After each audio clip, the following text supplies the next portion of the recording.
자식이라는 건 제게 평생의 숙제이자 가장 큰 보물 같은 것이었어요. 쉰을 훌쩍 넘긴 지금까지도 아들 둘의 밥상은 제 손으로 차려줘야 마음이 놓이는 걸 보면 천생 엄마 팔자는 어쩔 수가 없는 모양입니다. 특히나 제게 둘째 아들, 범선은 마냥 물가에 내놓은 어린아이 같았어요. 30이 넘은 녀석에게 이런 말을 하면 기겁을 하겠지만 어미 눈에는 그저 순하고 마음 여린 아들일 뿐이었죠. 성실하고 우직한 첫째 범철이와는 또 다른 결의 아이였어요. 사람을 워낙 잘 믿고 한번 마음을 주면 모든 걸 내어주는 그런 성격. 그게 늘 걱정이라면 걱정이었습니다. 그날도 저는 아들 녀석들이 좋아할 만한 음식들로 저녁상을 차리고 있었어요. 얼큰한 김치찌개가 보글보글 끓고 고등어는 기름에 자글자글 익어갔죠. 현관문 열리는 소리에 우리 아들들 왔구나 하며 돌아보는데 둘째 범서의 얼굴이 영 편치 않아 보였습니다. 그 옆에는 그림자처럼 딱 붙어서 팔짱을 낀 여자친구 최아라가 서 있었고요. 어머니, 저녁 준비하셨어요? 저희 할 말 있는데. 말을 꺼낸 건 범서가 아니라 아라였습니다. 마치 자기 집안방에 들어선 사람처럼 거침없는 태도였죠. 저는 일단 앉으라며 손짓하고는 애써 표정을 관리했어요. 범서가 1년 가까이 만나온 아가씨였지만 저는 저 아이가 영 마음에 들지 않았습니다. 사람을 볼 때 위아래로 훑는 그 눈빛이나 어른 앞에서도 당당함을 넘어 무례하게 느껴지는 말투 같은 것들이 그랬어요. 그래도 아들이 좋다니 벙어리 냉가슴 앓듯 속으로만 사귀고 있었죠. 무슨 할 말인데 그래. 일단 밥부터 먹고 이야기하자. 너희 오기만 기다렸는데. 아니요, 어머니. 중요한 이야기라 먼저 말씀드려야 할 것 같아요. 아라는 제 말을 단칼에 잘랐습니다. 범선은 그 옆에서 그저 입술만 달싹일 뿐 아무 말도 꺼내지 못했어요. 꼭두각시 인형처럼 아라가 하자는 대로 끌려다니는 아들의 모습의 속에서부터 천불이 났지만 꾹 참아냈습니다. 그래, 들어보자꾸나. 무슨 중요한 이야기인지. 제가 식탁 의자에 앉자 아라는 맞은편에 거만하게 다리를 꼬고 앉더군요. 그러고는 폭탄 같은 말을 던졌습니다. 저희 한 달 정도 유럽에 다녀오려고요. 사업 구상도 좀 할 겸 해서요. 유럽? 갑자기 무슨 유럽이야? 제 목소리가 저도 모르게 날카롭게 나갔어요. 범선은 제 눈치를 살피며 우물쭈물 대답했습니다. 아, 그게 요즘은 젊은 사람들이 해외에서 새로운 사업 아이템을 많이 찾는다고 해서요. 아라가 계획을 다 세웠어요. 저는 그냥 따라가기만 하면 돼요. 따라가기만 하면 된다니. 주말에 1박 2일로 계곡을 놀러가도 숙소부터 맛집까지 시간 단위로 계획을 짜던 녀석이었어요. 그런 아들이 자기 인생에 중대한 영향을 미칠 수도 있는 일을 그저 따라가기만 하면 된다고 말하는 겁니다. 아들의 얼굴에는 새로운 도전에 대한 설렘이나 기대감이라고는 찾아볼 수 없었어요. 그저 모든 걸 체념한 듯한 희미한 피로감만이 어려 있을 뿐이었죠. 모든 대화의 주도권은 아라에게 있었습니다. 어머님, 범서 씨가 너무 세상 물정을 몰라서 제가 좀 이끌어 주려고요. 한국에만 있으면 시야가 좁아지잖아요. 가서 견문도 넓히고 좋은 투자처가 있으면 알아볼 생각이랍니다. 이건 그냥 노는 게 아니라 저희 미래를 위한 중요한 비즈니스 트립이에요. 비즈니스 트립이라는 거창한 말까지 쓰더군요. 저는 기가 막혀서 아들을 쳐다봤습니다. 범서 너는 정말 가고 싶은 거니? 네 생각은 어때? 제 간절한 물음에 범서는 잠시 망설이는 듯 했어요. 그 짧은 순간 아들이 사실은 가기 싫어요라고 말해주길 바랐는지도 모릅니다. 하지만 아들의 입에서 나온 대답은 제 기대를 무참히 박살냈습니다. 그럼요, 어머니. 저도 좋은 생각이라고 생각해요. 아라가 다 알아서 해주니까 편하고 좋죠. 편하고 좋다는 그 말이 비수처럼 가슴에 꽂혔어요. 아, 내 아들이 저 영악한 계집애한테 단단히 홀렸구나. 스스로 생각하는 법을 잊어버렸구나. 직감적으로 위기감이 밀려왔습니다. 그래서 출발은 언젠데? 모레요. 이미 비행기 표랑 다 예약했어요. 모레. 불과 이틀 뒤였습니다. 저에게는 상의가 아닌 일방적인 통보였던 셈이죠. 저는 더 이상 말을 섞고 싶지 않았어요. 더 이야기해봤자 범서가 휘둘리는 모습만 보게 될 테고 제 속만 까맣게 타들어갈 게 뻔했습니다. 그래, 알겠다. 너희들이 알아서 결정한 일이니 잘 다녀오너라. 제가 짧게 대답하고 일어나자 아라는 마치 승리자처럼 입가에 미세한 미소를 띄었습니다. 그날 저녁 아들 녀석들과 함께 먹으려고 정성껏 차린 밥상은 그렇게 아무도 손대지 않은 채로 식어갔습니다. 이틀 뒤 저는 아들 내외를 배웅하기 위해 현관을 나섰어요. 첫째 범철이는 회사 일로 바빠 저 혼자 배웅하게 되었죠. 저는 밤새 잠을 설치며 준비한 봉투를 범서의 손에 쥐어주었습니다. 두툼한 봉투 안에는 혹시라도 아들이 타지에서 곤란한 일을 겪을까봐 넉넉하게 챙겨 넣은 달러와 유로가 들어 있었어요. 아들 가서 아라 씨랑 맛있는 것도 사 먹고 좋은 구경도 하고 혹시 모르니 비상금으로라도 가지고 있어. 그런데 범서가 그 봉투를 채받기도 전에 옆에 있던 아라가 휙 하고 봉투를 가로채 갔습니다. 너무나 자연스러운 행동이라 저도 범서도 순간 멍하니 그 모습을 바라볼 수밖에 없었어요. 어머님 감사합니다. 안 그래도 초기 자금이 조금 부족했는데 요긴하게 쓸게요. 그러면서 봉투의 두께를 손가락으로 쓱 가늠해보는 그 모습에 저는 할 말을 잃었습니다. 자식의 안위를 걱정하는 어미의 마음을 저 아이는 그저 초기 자금 정도로 취급해버린 겁니다.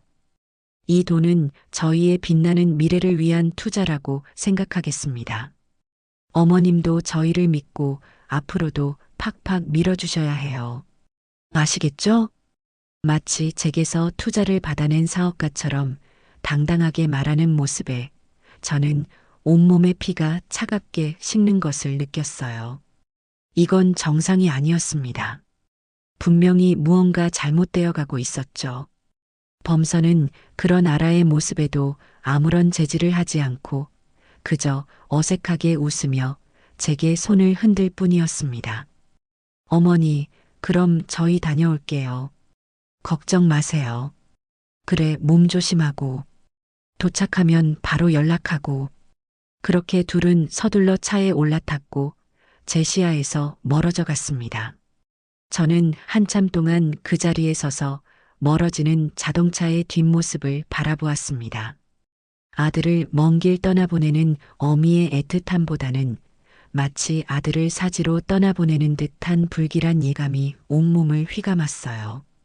그날 이후 저는 하루에도 몇 번씩 핸드폰을 들여다보는 게 일상이 되었습니다. 비행 시간을 고려하면 다음 날 아침에는 연락이 와야 했어요. 하지만 점심이 지나고 저녁이 되어도 아들에게서는 감감무소식이었습니다. 제 속은 새까맣게 타들어갔죠. 혹시 비행기가 잘못되었나, 무슨 사고라도 났나? 온갖 끔찍한 상상들이 머릿속을 헤집었습니다. 참다 못한 제가 먼저 잘 도착했니? 하고 문자를 보냈습니다. 1시간이 지나서야 짧은 답장이 왔어요. 어머니, 저 범서예요. 잘 도착해서 잘 지내고 있어요. 걱정 마세요. 어딘지 모르게 아들의 말투가 아니라고 느껴졌습니다. 이모티콘 하나 없이 딱딱한 문장. 평소에 범서라면 도착하자마자 공항 사진이라도 찍어보내며 신나서 제잘거렸을 아이였어요. 저는 곧바로 다시 문자를 보냈습니다. 목소리 듣고 싶으니 전화 한번 하렴. 사진도 좀 보내주고. 하지만 그 문자에 대한 답장은 한참 동안 오지 않았습니다. 초조하게 핸드폰만 붙들고 있던 제게 다시 문자가 온 것은 그로부터 3시간이 지난 후였어요. 그런데 이번에는 아들의 번호가 아닌 아라의 번호로 메시지가 왔습니다. 어머니, 저 아라예요. 범서 씨 지금 시차 때문에 너무 피곤해서 자고 있어요. 저희가 여행 일정이 빡빡해서 앞으로 연락 자주 못 드릴 수도 있어요. 너무 걱정하지 마시고 이해해 주세요. 순간 온몸에 소름이 돋았습니다. 왜 아들의 안부를 여자친구가 대신 전하는 걸까요? 왜 아들은 직접 연락하지 못하는 걸까요? 그리고 연락 자주 못 드린다고 미리 못을 박는 저 말투는 또 뭘까요? 무언가 거대한 장막에 가려져 아들과의 소통이 차단되고 있다는 느낌을 지울 수가 없었습니다. 그 뒤로 며칠 동안 아들과의 소통은 철저히 아라를 통해서만 이루어졌어요. 제가 범서에게 전화를 걸면 받지 않았고 잠시 후에 아라에게서 지금 회의 중이에요. 운전 중이라서요. 와 같은 변명이 담긴 문자가 날아왔습니다. 간혹 범서에게서 오는 문자도 예전처럼 살가운 아들의 말투가 아닌 누군가 대신 써준 듯한 사무적인 내용뿐이었죠. 저는 점점 불안해졌어요. 첫째 범철에게 하소연을 해봤지만 아들 녀석은 대수롭지 않게 여겼습니다. 어머니, 너무 걱정하지 마세요. 범서도 이제 어른인데 여자친구랑 같이 갔으니 알아서 잘하겠죠. 신혼여행 온 기분일 텐데 어머니가 너무 연락하시면 부담스러워할 수도 있어요. 범철이의 말도 일리는 있었지만 제 마음속의 불안감은 사그라들지 않았습니다. 이건 그냥 연인과의 여행에 푹 빠져 가족에게 소홀해진 아들의 모습이 아니었어요. 마치 투명한 벽에 가로막힌 것처럼 아들의 진짜 목소리와 진짜 표정을 전혀 알 수가 없는 이 상황이 저를 미치게 만들었습니다. 그저 잘 지내고 있다는 활자 몇 개만으로 내 아들이 안전하다고 믿어야 하는 이 현실이 너무나도 끔찍하게 느껴졌습니다. 그러던 어느 날 저는 결심했습니다. 이렇게 앉아서 기다리고만 있을 수는 없다고. 무엇이 진실인지, 내 아들이 지금 어떤 상황에 처해 있는지 내 눈으로 직접 확인해야겠다고 말입니다. 제 마음속에서 오랫동안 잠자고 있던 자식을 지키기 위한 어미의 본능이 서서히 고개를 들기 시작하고 있었습니다.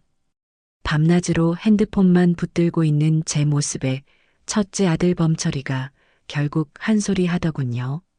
어머니, 그러다 병나시겠어요. 범서한테서 연락 잘 오고 있다면서요. 너무 걱정하지 마세요. 연락이 오긴 뭐가 와. 오는 건 전부 저 최아라라는 애한테서 오는 문자뿐이야. 범서 목소리 들어본 지가 언젠지 기억도 안 난다. 제 말에 범철이는 대수롭지 않다는 듯 어깨를 으쓱했어요. 원래 연애하면 다 그래요. 특히 여행 가서는 더 그렇죠. 둘만의 시간을 방해받고 싶지 않은 거 아니겠어요? 어머니도 좀 젊게 생각하세요. 젊게 생각하는 거랑 이게 이상한 거랑은 다른 문제야. 네 동생은 그런 애가 아니야. 하루라도 내 목소리 안 들으면 입안에 가시가 돋는다고 하던 애야. 그런데 타국에 나가서 일주일이 넘도록 전화 한 통이 없다는 게 말이 된다고 생각하니? 제 목소리는 저도 모르게 격앙되어 있었어요. 하지만 범철이는 여전히 제 걱정을 유난으로 치부하는 듯 했습니다. 아들이지만 가끔은 섭섭할 때가 있었죠. 이성적이고 합리적인 범철이의 성격은 사회생활을 하는 데는 큰 장점이었지만 어미의 직감이라는 비논리적인 영역은 전혀 이해하지 못했습니다. 어머니, 그럼 제가 한번 연락해 볼게요. 저한테는 형이니까 좀 더 편하게 이야기하겠죠. 범철이는 그렇게 말하고는 제 앞에서 보란 듯이 범서에게 전화를 걸었습니다. 하지만 결과는 똑같았어요. 신호음만 하염없이 이어질 뿐 범선은 전화를 받지 않았습니다. 멋쩍어진 범철이가 전화를 끊자마자 이번에도 어김없이 아라에게서 문자가 왔습니다. 범철이의 핸드폰으로요. 아주버님, 저 아라예요. 저희 지금 미팅 중이라 통화가 어려워요. 무슨 급한 일 있으세요? 범철이는 문자를 보며 미간을 찌푸렸습니다. 미팅? 유럽까지 가서 무슨 미팅을 저녁 시간까지 한대. 꺼봐. 이상하지? 뭔가 이상하단 말이야. 그래도 뭐 사업 구상하러 간 거라니까 바쁠 수도 있죠. 일단 알겠다고 답장 보내놓을게요. 범철이는 여전히 상황의 심각성을 깨닫지 못하는 듯 했어요. 저는 답답한 마음에 가슴을 쳤습니다. 이대로는 안 되겠어요.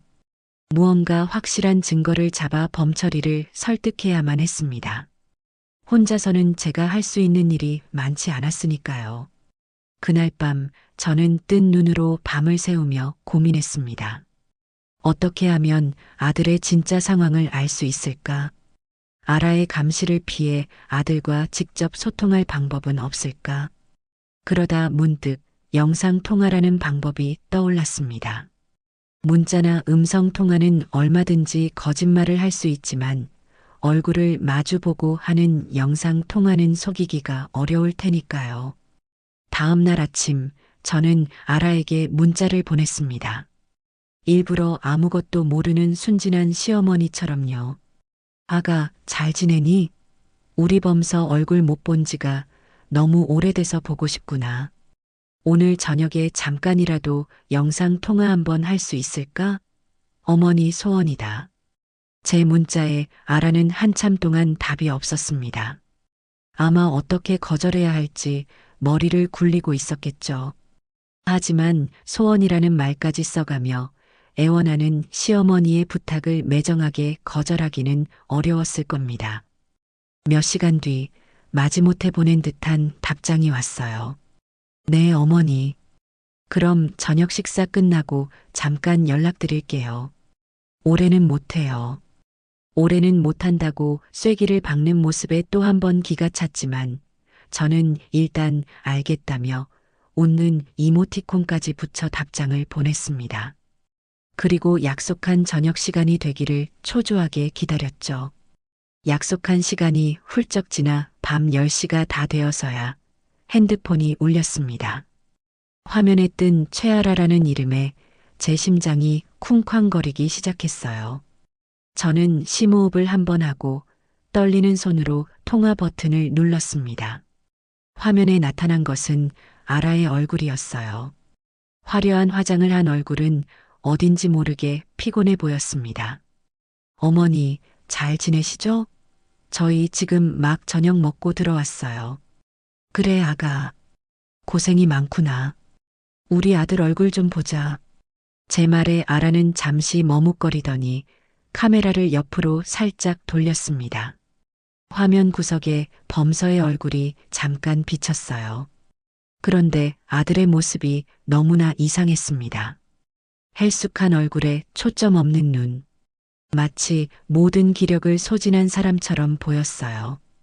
그리고 그 뒤로 보이는 배경. 유럽의 호텔이라면 응당 있어야 할 이국적인 풍경이 아니었습니다. 너무나도 익숙한 평범한 오피스텔의 흰색 벽지가 화면에 스치듯 지나갔습니다. 범서야, 아들, 괜찮은 거니? 제가 다급하게 아들을 불렀지만 범서는 제 목소리를 듣지 못한 사람처럼 멍하니 허공만 바라보고 있었어요. 그 순간 아라가 당황한 기색으로 황급히 카메라를 다시 자기 쪽으로 돌렸습니다. 어머니, 범서 씨가 오늘 좀 피곤해서요. 이제 그만 쉬게 해줘야 할 것 같아요.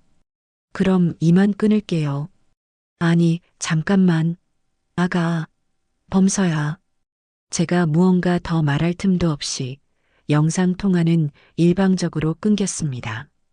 저는 멍하니 까만 화면이 되어버린 핸드폰을 들고 서 있었어요.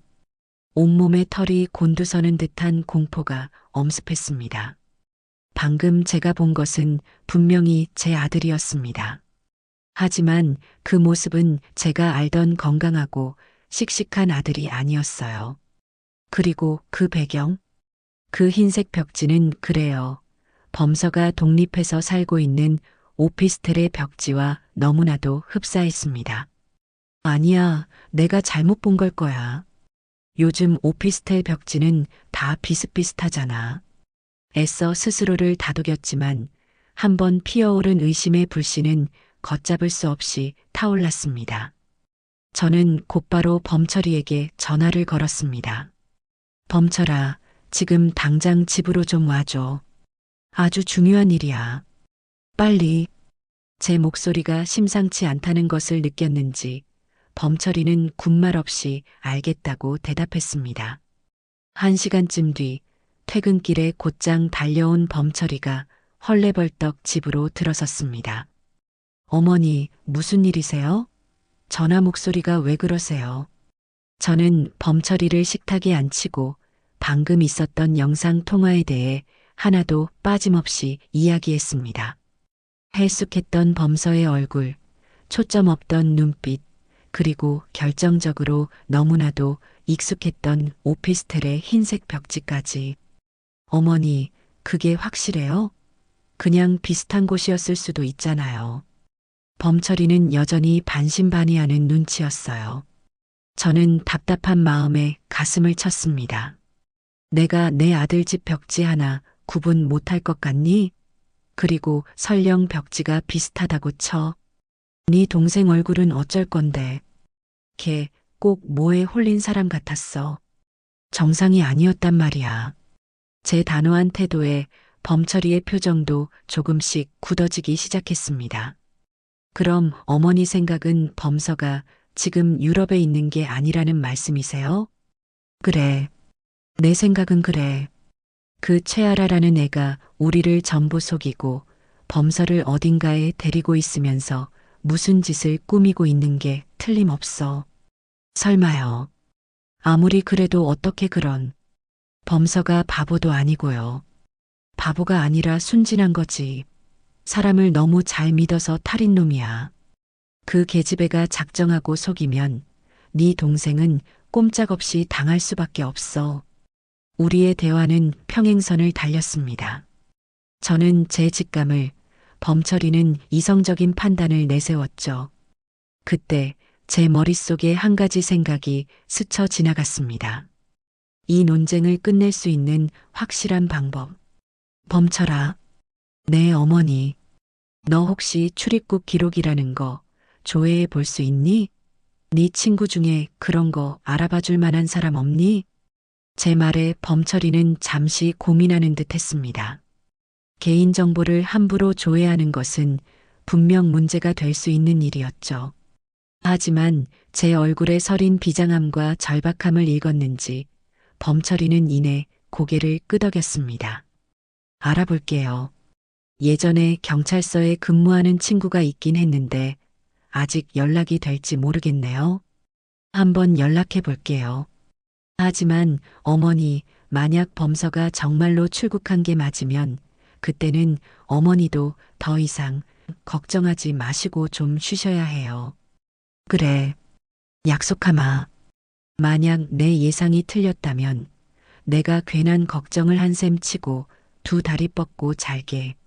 하지만 만약 내 예상이 맞다면 저는 차마 뒷말을 잇지 못했습니다. 범철이는 제 마음을 안다는 듯 조용히 고개를 끄덕이고는 핸드폰을 들고 방으로 들어갔습니다. 그때부터 저는 1분 1초가 지옥처럼 느껴졌어요. 거실을 초조하게 서성이며 범철이가 나오기만을 기다렸습니다. 제발 내 예상이 틀렸기를. 내가 너무 늙어서 괜한 노파심에 사로잡힌 것이기를. 그렇게 간절히 기도하고 또 기도했습니다. 얼마나 시간이 흘렀을까요? 굳게 닫혀있던 방문이 열리고 하얗게 질린 얼굴의 범철이가 걸어 나왔습니다. 그 표정을 보는 순간 제 심장이 바닥으로 곤두박질 치는 것을 느꼈습니다. 아, 내 예상이 맞았구나. 어머니, 범철이가 떨리는 목소리로 저를 불렀습니다. 확인해봤어요. 그래서 결과가 어떠대? 저는 마른 침을 삼키며 물었습니다. 범철이는 차마 제 눈을 마주치지 못하고 시선을 바닥에 떨군 채 힘겹게 입을 열었습니다. 김범서 제 동생 출국 기록 없대요. 그 말을 듣는 순간 제 귀에서 윙 하는 이명이 들리는 듯 했습니다. 세상이 온통 하얗게 변하고 숨을 쉴 수가 없었어요. 다리에 힘이 풀려 그 자리에 주저앉을 뻔한 것을 범철이가 달려와 겨우 부축했습니다. 어머니, 정신 차리세요, 어머니. 출국 기록이 없다. 그 말은 즉, 내 아들 범서는 지금 한국 땅 어딘가에 있다는 뜻이었습니다. 해외 사업 구상이라는 것도 비즈니스 트립이라는 것도 모두 새빨간 거짓말이었던 겁니다. 그 여우 같은 계집애 최아라는 우리 가족 모두를 완벽하게 속이고 있었어요. 그렇다면 지금 내 아들은 어디서 뭘 하고 있는 걸까요? 영상 통화에서 보았던 그 헬쑥한 얼굴, 초점 없던 눈빛이 다시 눈앞에 어른거렸습니다. 그 아이는 지금 스스로의 의지로 그곳에 있는 것이 아니었습니다. 꼼짝없이 붙잡혀서 그 계집애의 조종을 받고 있는 게 틀림없었어요. 어머니, 이제 어떻게 하죠? 경찰에 신고해야 할까요? 범철이가 당황해서 어쩔 줄 몰라 하며 물었습니다. 그 순간 제 머릿속을 스치는 한 가지 생각이 있었습니다. 아버지가 남긴 유산, 범서의 이름으로 되어 있는 강남의 작은 아파트. 그 계집애의 최종 목표는 필시 그것일 겁니다. 순진한 내 아들을 구워 삶아서 그 재산을 통째로 집어삼키려는 속셈이겠죠. 저는 범철이의 부축을 받으며 자리에서 일어났습니다. 눈물은 나오지 않았어요. 대신 차가운 분노가 온몸을 휘감았습니다. 두려움과 슬픔을 넘어선 자식을 지키려는 어미의 본능적인 분노였죠. 아니, 경찰에 신고하기 전에 우리가 먼저 확인해야 할 게 있어. 저는 결심했습니다. 더 이상 앉아서 당하고만 있지는 않겠다고. 내 아들을 위험에 빠뜨리고 우리 가족을 기만한 그 대가를 반드시 치르게 해주겠다고. 범철아, 나 지금 범서 오피스텔로 갈 거다. 너도 당장 따라와. 이건 그냥 넘어갈 일이 아니야. 네 동생을 구해야 해. 제 목소리에는 한치의 망설임도 없었습니다. 제 눈에 서린 결연한 의지를 본 범철이도 더 이상 아무 말 없이 고개를 끄덕였습니다. 우리는 그렇게 폭풍이 몰아치는 밤 진실을 마주하기 위해 아들의 집으로 향했습니다. 밤의 도로는 차갑게 젖어 있었어요. 범철이가 모는 차는 침묵 속에서 어둠을 가르며 달렸습니다. 조수석에 앉은 저는 창밖의 풍경을 보고 있었지만 눈에는 아무것도 들어오지 않았습니다. 머릿속에는 오직 범서의 헬쑥했던 얼굴과 그 뒤로 보이던 익숙한 흰색 벽지만이 반복해서 재생되고 있었죠. 어머니, 너무 걱정 마세요. 도착해서 보면 별일 아닐 수도 있어요.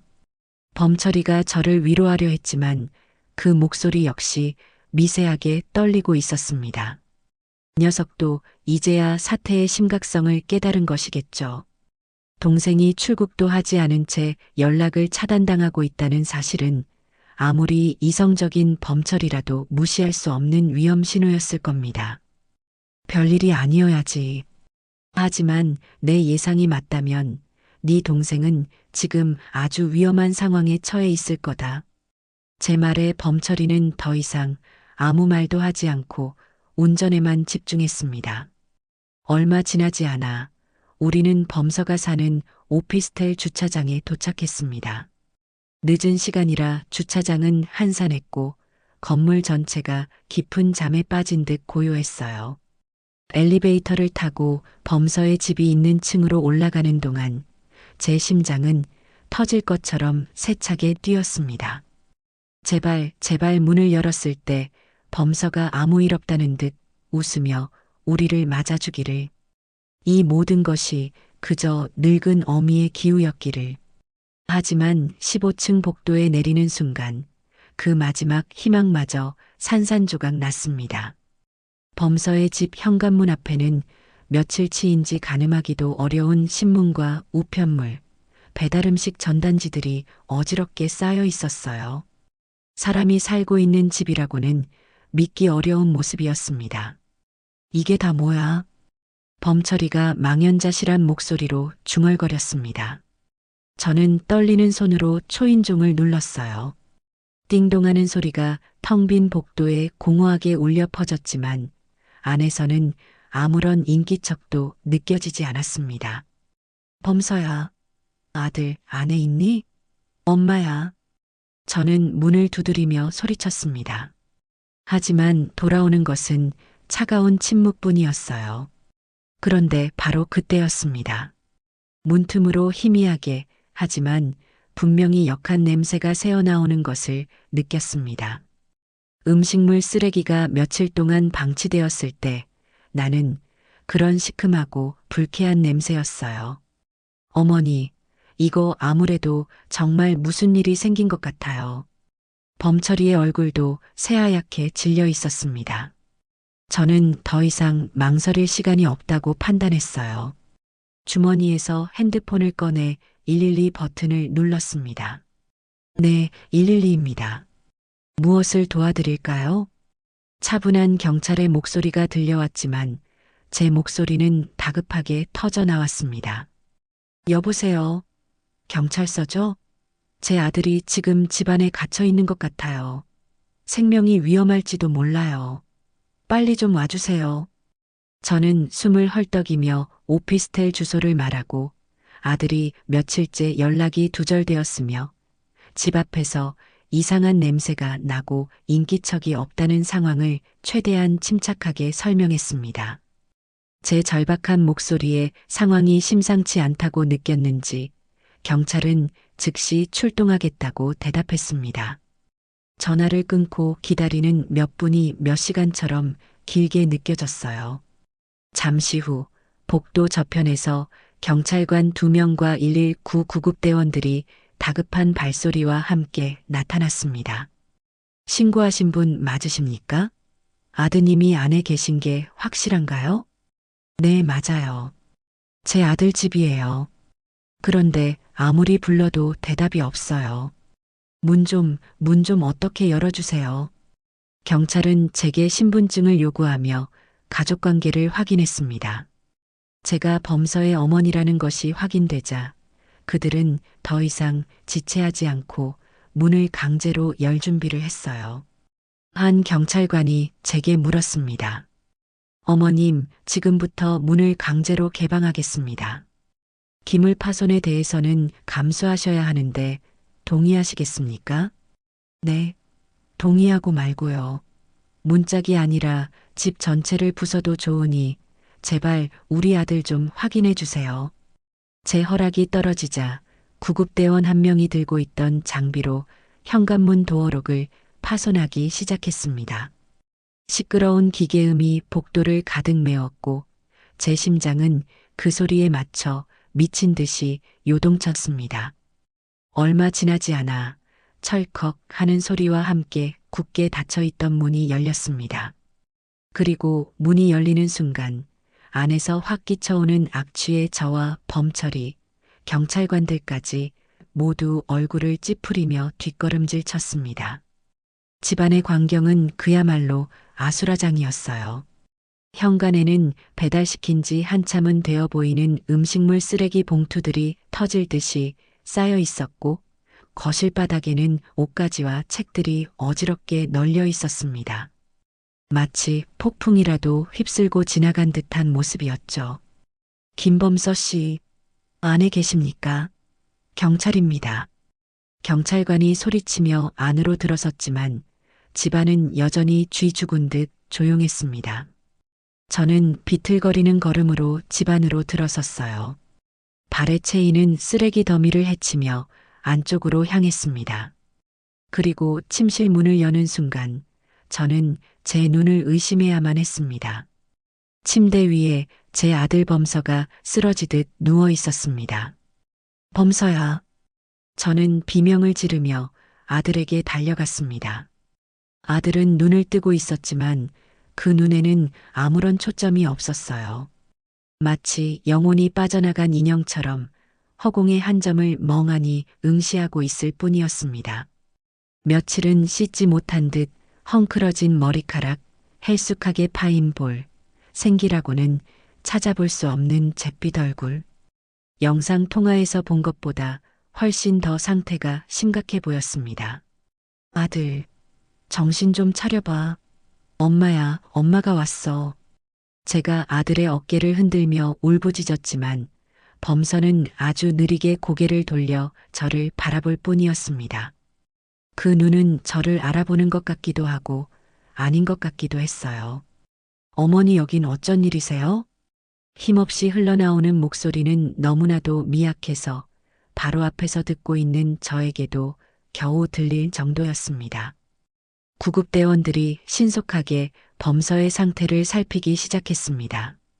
혈압을 재고 동공 반응을 확인하고 의식이 있는지 몇 가지 질문을 던졌어요. 환자분, 성함이 어떻게 되세요? 김범서.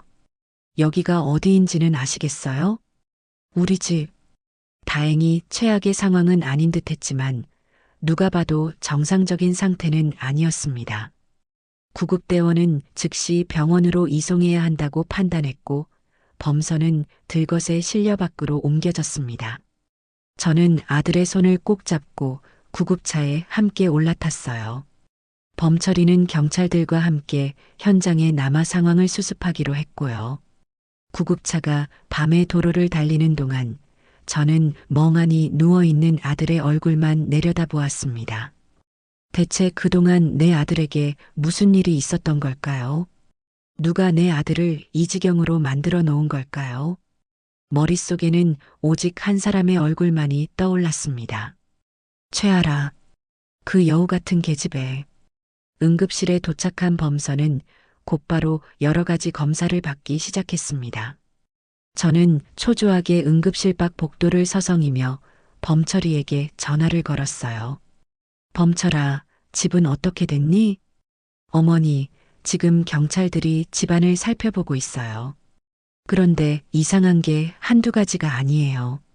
범철이의 목소리는 심하게 잠겨 있었습니다. 뭐가? 뭘 발견했는데?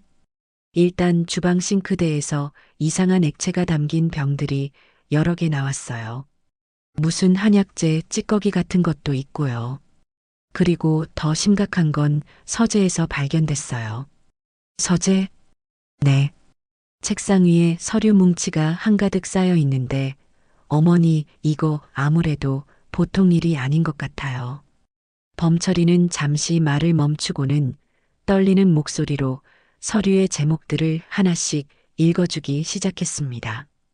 부동산 매매 위임장 인감증명서, 발급 신청 대리 위임장 심지어 상속 재산 관련 일체 권한 위임 각서라는 것도 있어요. 전부 범서 도장이 찍혀 있어요. 그 말을 듣는 순간 저는 온몸의 힘이 쭉 빠져나가는 것을 느꼈습니다. 벽에 등을 기대지 않았다면 그대로 주저앉았을 거예요. 위임장, 인감증명, 상속재산. 그 단어들이 망치가 되어 제 머리를 내리쳤습니다. 그 계집애의 목적은 명확했습니다. 단순히 아들의 돈 몇 푼을 노린 게 아니었어요. 아버지가 범서에게 남긴 유산, 그 아파트를 포함한 모든 재산을 통째로 집어삼키려는 속셈이었던 겁니다. 기력 보강 주스라고 속여 정체불명의 무언가를 계속 먹이고 판단력이 흐려진 아들을 조종해서 스스로 모든 재산을 넘기게 만드는 서류에 도장을 찍게 한 것이 틀림없었어요. 해외여행이라는 거짓말은 이 모든 서류 절차를 마치고 재산을 현금화해서 잠적할 시간을 벌기 위한 연막이었던 겁니다. 저는 치가 떨리는 분노에 몸을 부들부들 떨어야 했습니다. 감히 내 아들을, 내 순진한 아들을 이 지경으로 만들고 우리 가족의 재산을 통째로 삼키려 들어 어머니, 괜찮으세요? 어머니. 수화기 너머로 범철이가 다급하게 저를 불렀지만 저는 아무 대답도 할 수 없었어요. 제 눈앞에는 더 이상 눈물도 슬픔도 남아있지 않았습니다. 오직 차갑고 시퍼런 분노만이 이글거리고 있었죠. 그래, 최아라. 너는 단단히 잘못 건드렸다. 사람을 잘못 봐도 한참을 잘못 봤어. 어미가 자식을 지키기 위해 얼마나 무서워질 수 있는지 내가 지금부터 뼈저리게 느끼게 해줄 테니. 저는 비틀거리며 응급실 안으로 들어갔습니다. 각종 검사를 마치고 링거를 맡고 있는 범서의 침대 곁으로 다가갔어요. 그리고 앙상하게 마른 아들의 손을 세상 그 무엇보다도 강하게 꽉 움켜쥐었습니다. 전쟁은 이제부터 시작이었습니다. 응급실의 소음과 분주함 속에서 저는 멍하니 누워있는 범서의 얼굴만 바라보았습니다. 의사는 다행히 생명에는 지장이 없지만 심각한 영양실조와 탈수 증세가 보이며 정신적으로도 매우 불안정한 상태라고 진단했어요. 정밀 검사를 위해 일단 입원을 해야 한다고 했습니다. 입원 수속을 밟고 범서를 1인실로 옮기고 나서야 저는 겨우 한숨을 돌릴 수 있었어요. 잠시 후 경찰서에서 현장 조사를 마친 범철이가 굳은 얼굴로 병실에 들어섰습니다. 그 손에는 증거물로 수집된 서류 봉투가 들려 있었죠. 어머니, 범서는 좀 어때요? 지금은 잠들었어. 의사 말로는 며칠 푹 쉬어야 한대. 다행이네요. 정말 큰일 날 뻔했어요. 범철이는 동생의 앙상한 모습을 보며 깊은 한숨을 내쉬었습니다. 그 얼굴에는 뒤늦은 후회와 자책감이 가득했어요. 제 걱정을 유난으로 치부했던 자기 자신이 원망스럽겠죠. 이게 집에서 가져온 서류들이에요.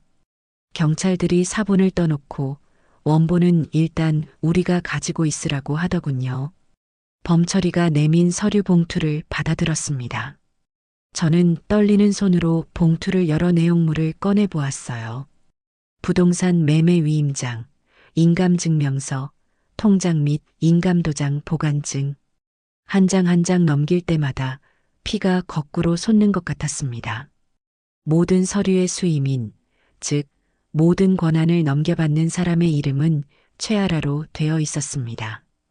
그리고 그 옆에는 범서의 이름과 함께 선명하게 찍힌 도장이 보였죠. 이 나쁜 것. 제 입에서 저도 모르게 거친 욕설이 터져 나왔습니다.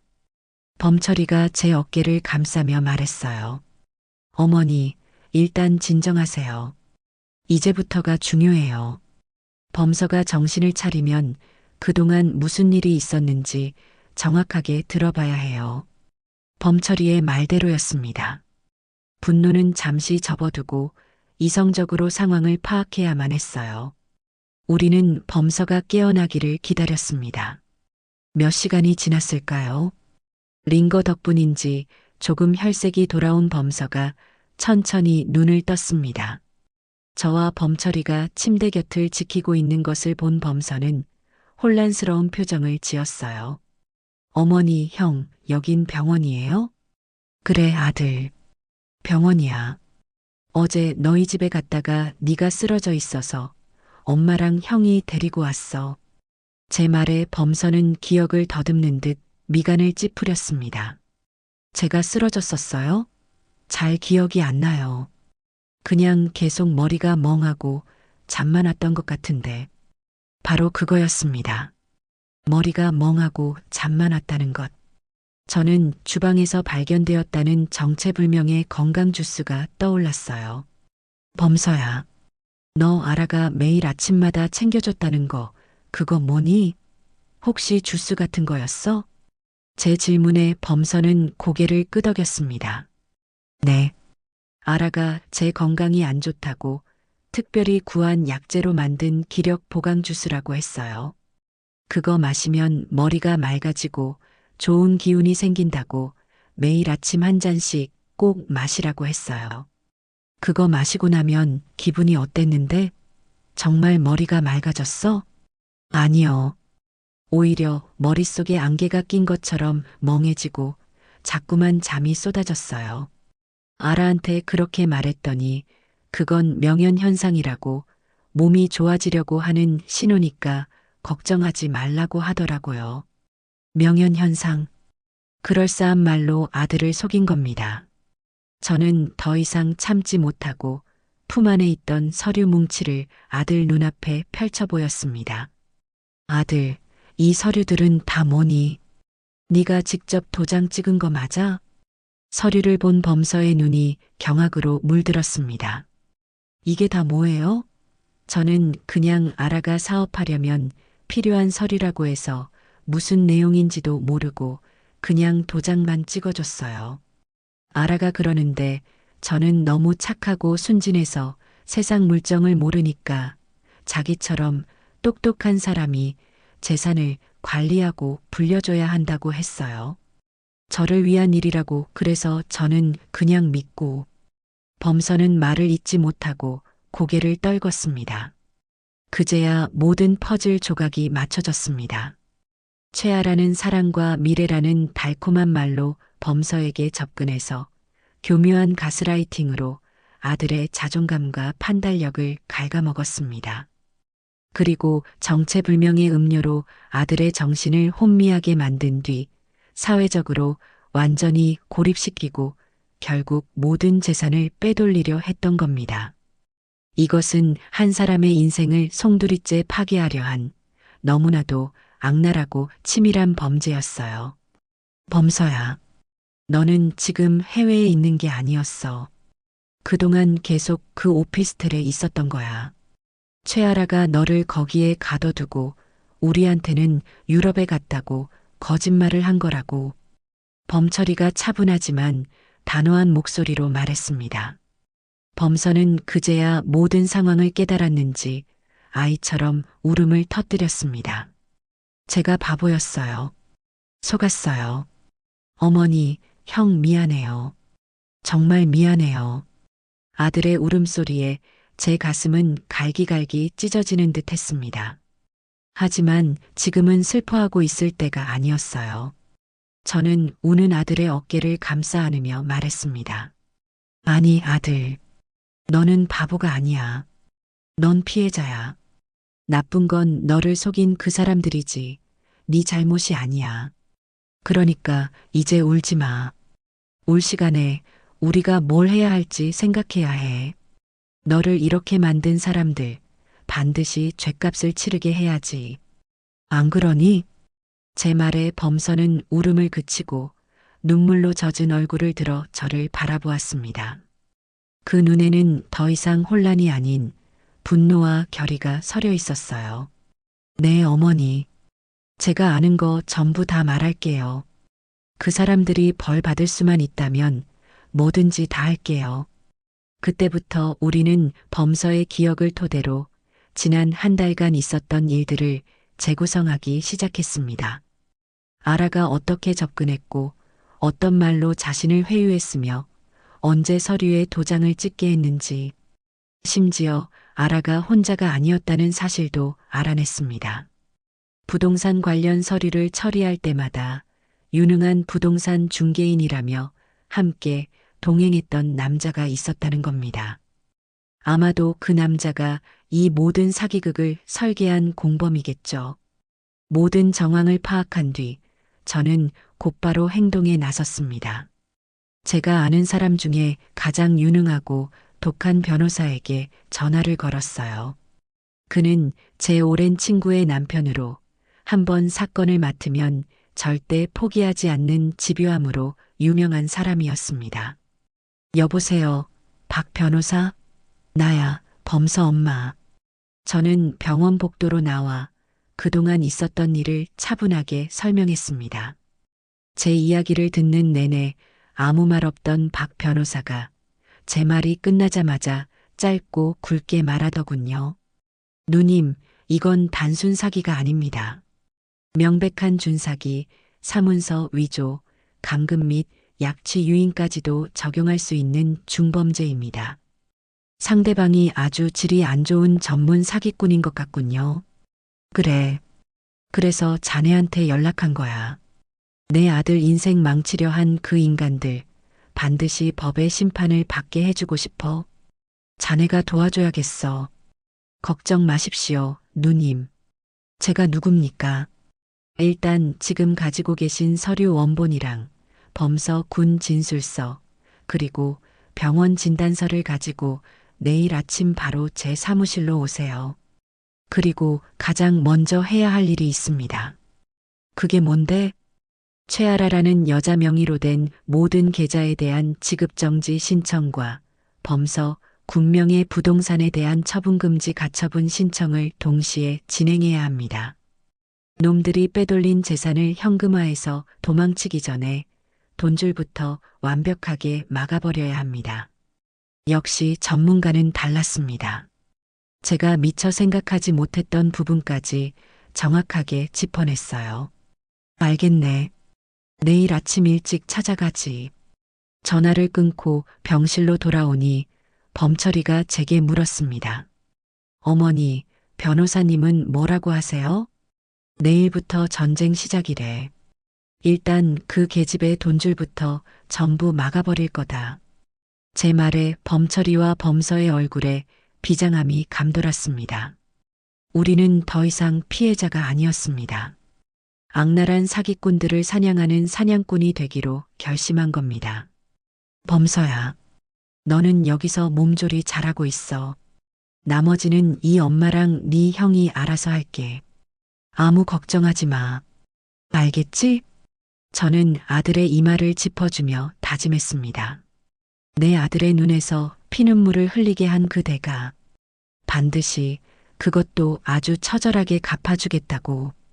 이제 막 길고 긴 싸움의 서막이 올랐을 뿐이었습니다.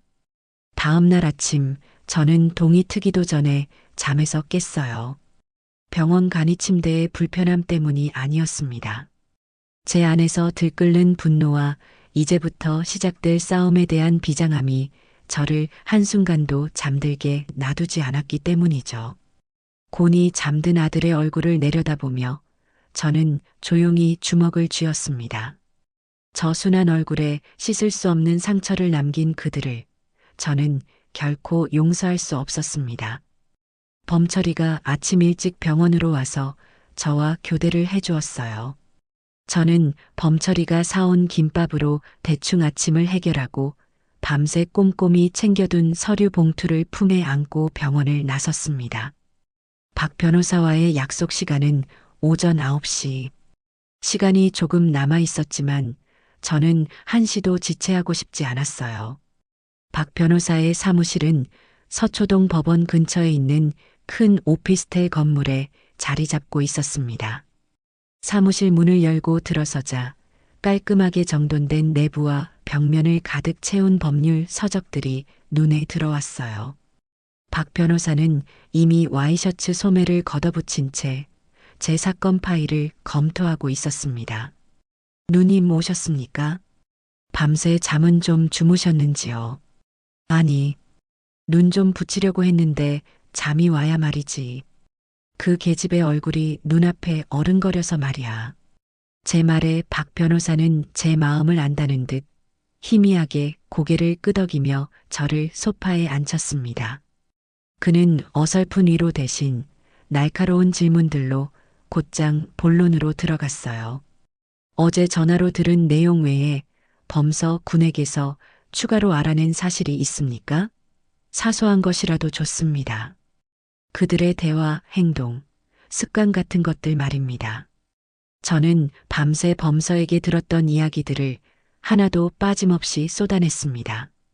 아라가 기력 보강 주스를 핑계로 매일 아침 정체불명의 음료를 먹였던 일, 너는 너무 순진해서 내가 관리해줘야 한다며 지속적으로 가스라이팅을 했던 일, 그리고 부동산 서류를 처리할 때마다 유능한 중개인이라며 한 남자를 동행시켰던 일까지.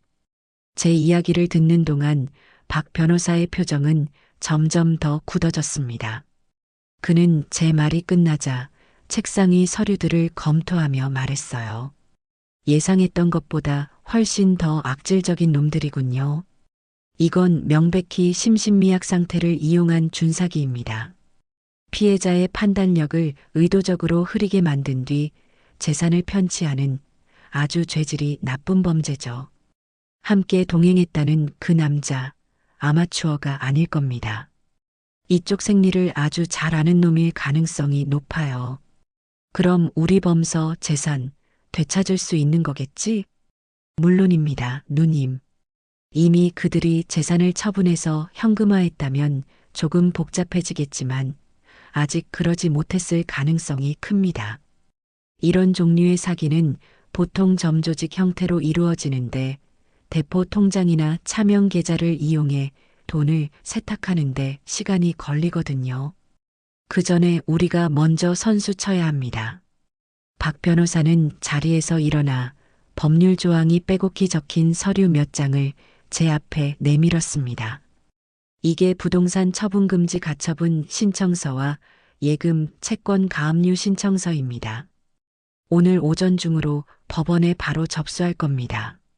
이게 받아들여지면 최아라와 그 공범은 범서 군명희의 아파트를 팔 수도 통장에서 돈을 단 한 푼도 빼낼 수도 없게 됩니다.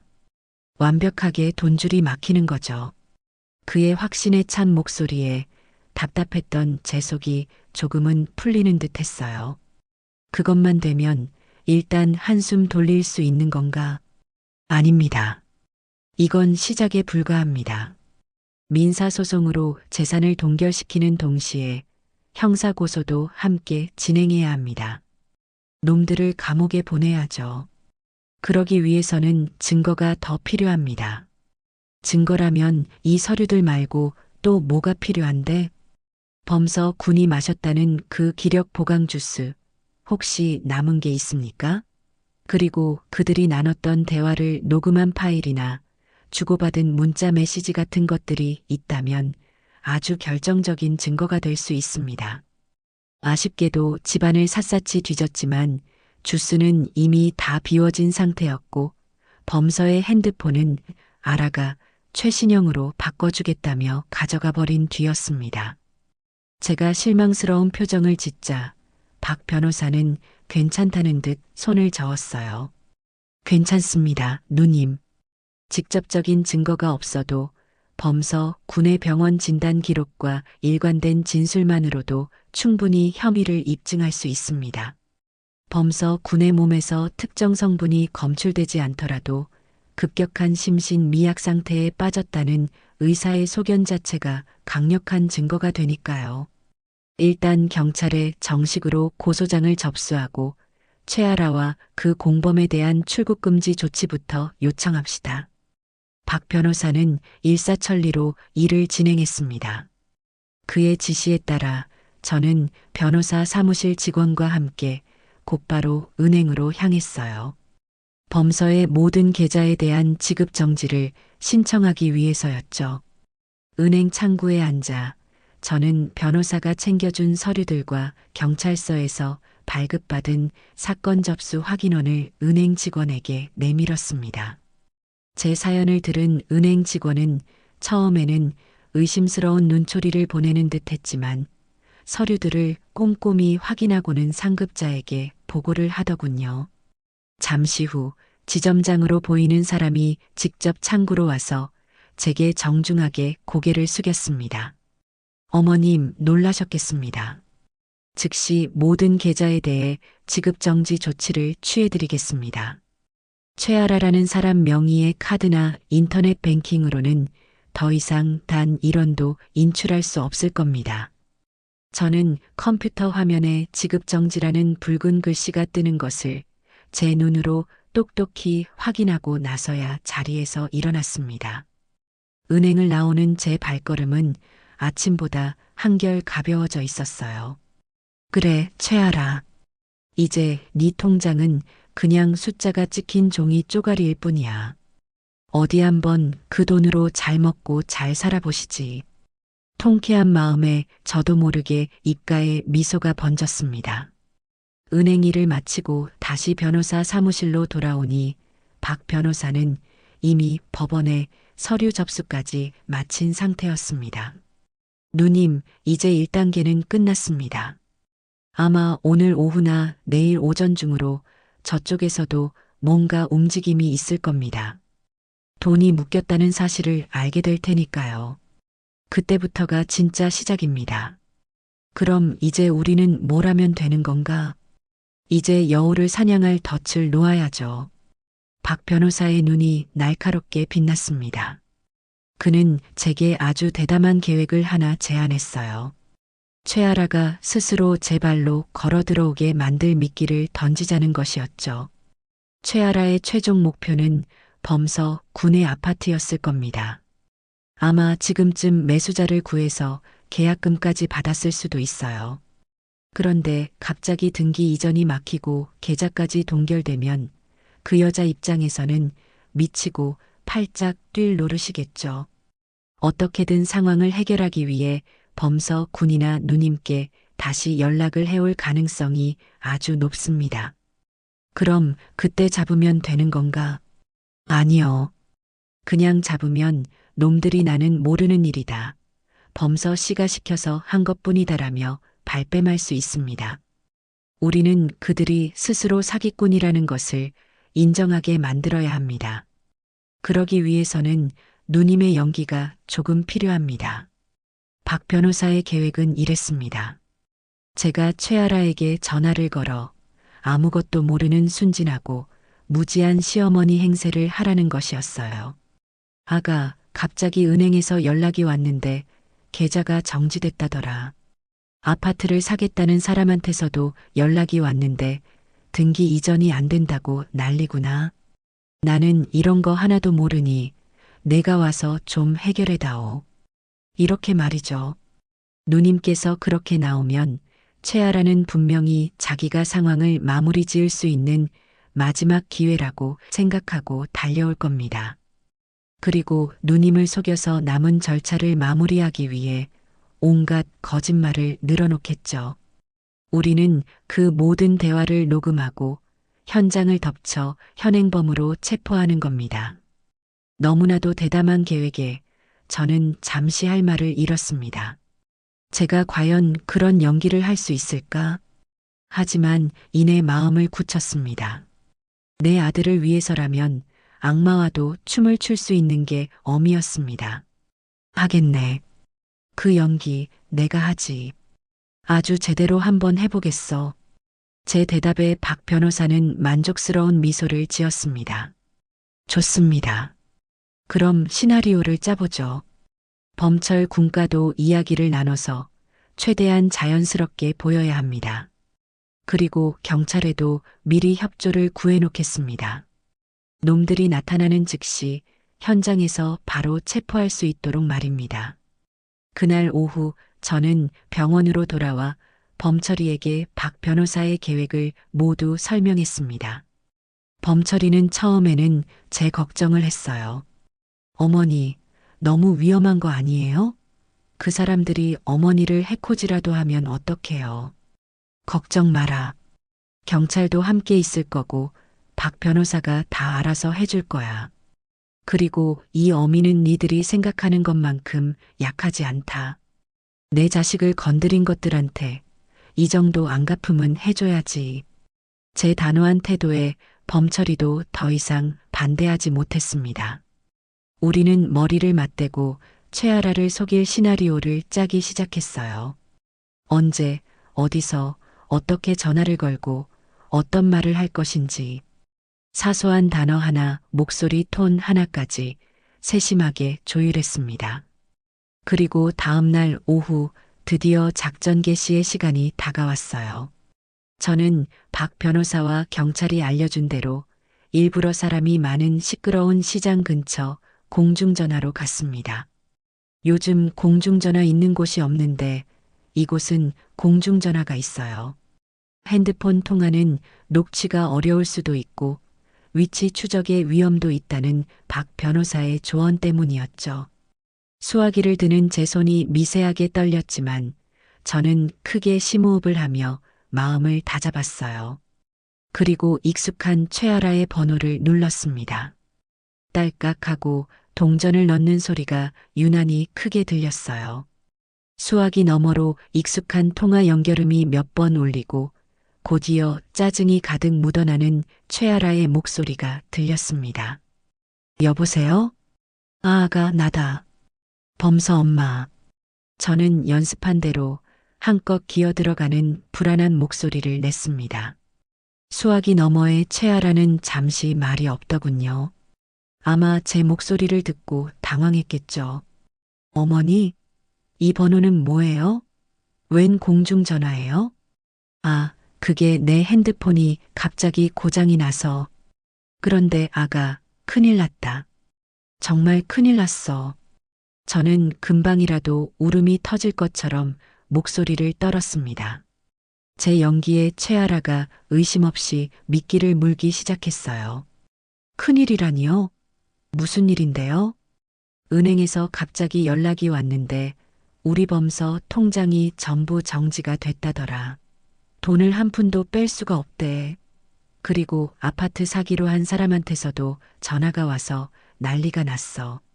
등기 이전이 안 된다고 계약금 2배로 물어내라고 소리를 지르는데 나는 무슨 말인지 하나도 모르겠구나. 저는 일부러 두서없이 정신없는 사람처럼 말을 쏟아냈습니다.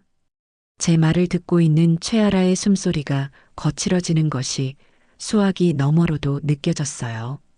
돈줄이 막혔다는 소식에 그 속은 지금쯤 새까맣게 타들어가고 있겠죠. 어머니, 일단 진정하시고 그게 어떻게 된 일이에요? 갑자기 왜요? 나도 몰라. 은행에서는 법원에서 무슨 서류가 왔다고 하고 부동산에서는 사기죄로 고소하겠다고 하고. 아가, 나 무서워 죽겠다. 우리 범서는 아직도 병원에 누워 있는데 이거 어떻게 하면 좋으니? 내가 좀 와서 해결해 주면 안 될까? 너는 이런 거 잘 알잖니. 저는 마지막으로 활용점정을 찍었습니다. 그녀의 자만심과 우월감을 한껏 자극하는 말을 던진 것이죠. 역시나 최아라는 제 덫에 완벽하게 걸려들었습니다. 하, 정말 어머님은 제가 없으면 아무것도 못하시는군요. 알겠어요. 제가 지금 그쪽으로 갈게요. 어디 계세요? 그리고 절대 아무한테도 연락하지 마시고 아무 서류에도 손대지 말고 그냥 가만히 계세요. 아시겠죠? 마치 구세주라도 되는 것처럼 거들먹거리는 말투의 속으로는 비웃음이 나왔지만 저는 끝까지 순진한 시어머니 연기를 펼쳤습니다. 응, 알겠다, 아가. 나는 지금 범철이랑 같이 시내에 있는 늘봄 카페에 있단다. 너만 믿고 기다리고 있을게. 빨리 좀 와줘. 네, 금방 갈 테니 거기서 꼼짝 말고 계세요. 전화는 그렇게 끊겼습니다. 수화기를 내려놓는 순간 제 입가에는 차가운 미소가 걸렸어요. 그래, 어서 오너라. 내가 아주 근사한 환영식을 준비해 놨으니. 저는 공중전화 부스를 나와 약속 장소인 늘봄 카페로 향했습니다. 카페 안으로 들어서자 창가 쪽에 먼저 와 있던 범철이가 저를 보고 손을 들었어요. 그리고 그 주변 테이블에는 손님으로 위장한 사복 경찰들이 각자 신문을 보거나 커피를 마시며 잠복해 있었습니다. 모든 판은 완벽하게 짜여 있었죠. 어머니, 괜찮으세요? 손이 차가워요. 자리에 앉자 범철이가 걱정스러운 얼굴로 제 손을 잡아주었습니다. 괜찮다. 조금 떨리긴 하는데 이 정도는 아무것도 아니야. 네 동생이 당한 고통에 비하면. 저는 애써 태어난 척하며 창밖을 바라보았습니다. 하지만 심장은 주체할 수 없이 뛰고 있었어요. 잠시 후 한 형사가 우리 테이블로 다가와 메뉴판을 보는 척하며 낮은 목소리로 말했습니다. 어머님, 저희는 모든 준비가 끝났습니다. 용의자가 나타나서 어머님께서 미리 약속된 신호를 주시면 즉시 검거하겠습니다. 절대 무리하지 마시고 자연스럽게 행동하시면 됩니다. 약속된 신호는 제가 물컵을 들어 물을 마시는 것이었습니다. 저는 고개를 끄덕였고 형사는 다시 자기 자리로 돌아갔습니다. 시간이 흐르고 카페 안의 공기는 점점 더 무겁게 가라앉는 듯 했어요. 범철이는 초조한 듯 계속해서 손목시계를 들여다봤고 저는 아무 말 없이 창밖만 응시했습니다. 내 아들의 인생을 망가뜨리려 한 그 악녀가 이제 곧 이 문을 열고 들어올 겁니다. 얼마나 지났을까요? 카페 문에 달린 종이 딸랑 하는 소리와 함께 울렸습니다. 저와 범철이 그리고 카페 안의 모든 형사들의 시선이 동시에 문 쪽으로 향했습니다. 문을 열고 들어선 것은 최아라였습니다. 값비싼 명품으로 온몸을 휘감고 얼굴에는 도도한 표정을 띤 채였죠. 그녀는 카페 안을 한번 쓱 훑어보더니 창가에 앉은 우리를 발견하고는 곧장 이쪽으로 걸어왔습니다. 그 걸음걸이에는 일말의 죄책감이나 불안감이라고는 찾아볼 수 없었어요. 오직 자신의 계획이 틀어진 것에 대한 짜증과 모든 것을 해결할 수 있다는 오만함만이 가득했습니다. 어머니, 아주버님, 오래 기다리셨어요? 자리에 앉은 최아라는 가방에서 서류 몇 장을 꺼내 테이블 위에 탁 하고 올려놓았습니다. 도대체 어떻게 된 일이에요? 제가 없는 사이에 무슨 일을 하신 거예요? 그녀는 다짜고짜 우리를 추궁하기 시작했습니다. 마치 모든 문제의 원인이 우리에게라도 있다는 듯한 태도였죠. 범철이가 분노를 참지 못하고 무언가 말하려 했지만 제가 눈짓으로 제지했습니다. 아직은 때가 아니었어요. 아가, 우리가 뭘 알겠니? 그냥 가만히 있었는데 갑자기 이렇게 된 걸 어떡해. 제가 힘없는 목소리로 말하자 최아라는 한심하다는 듯 혀를 쯧 하고 찼습니다. 그러니까 제가 옆에서 다 챙겨드려야 한다니까요. 두 분은 정말 아무것도 모르시는구나. 이건 아마 은행이나 등기소 쪽에서 행정착오가 있었던 걸 거예요. 제가 해결할 수 있어요. 그러면서 그녀는 자신이 가져온 서류들을 우리 쪽으로 밀었습니다. 이 서류에 인감 도장만 몇 개 더 찍어주시면 돼요. 제가 이걸 가지고 가서 직접 처리하면 묶인 돈도 바로 풀 수 있고 아파트 등기 이전도 문제없이 끝낼 수 있어요. 저는 그 서류들을 물끄러미 내려다보았습니다. 채권 양도 동의서, 소유권 이전 등기 신청 위임장, 남아있는 모든 권리마저 완전히 넘기라는 내용의 서류들이었습니다. 마지막까지 우리를 등쳐먹으려는 그 탐욕에 저는 실소마저 터져나왔습니다. 아가, 제가 나지막이 그녀를 불렀습니다. 지금이라도 사실대로 말하면 내가 정상 참작이라도 해달라고 탄원서 한 장 써줄 용의가 있단다. 저는 그녀에게 마지막 기회를 주었습니다. 인간으로서의 최소한의 양심이 남아있기를 바라는 어리석은 기대였을지도 모르죠. 역시나 최아라는 제 말을 비웃었습니다. 어머니, 지금 무슨 말씀을 하시는 거예요? 자꾸 이상한 소리 하실래요? 전 지금 어머님이랑 범서 씨를 도우려는 거잖아요. 좋은 말로 할 때 빨리 도장이나 찍으세요.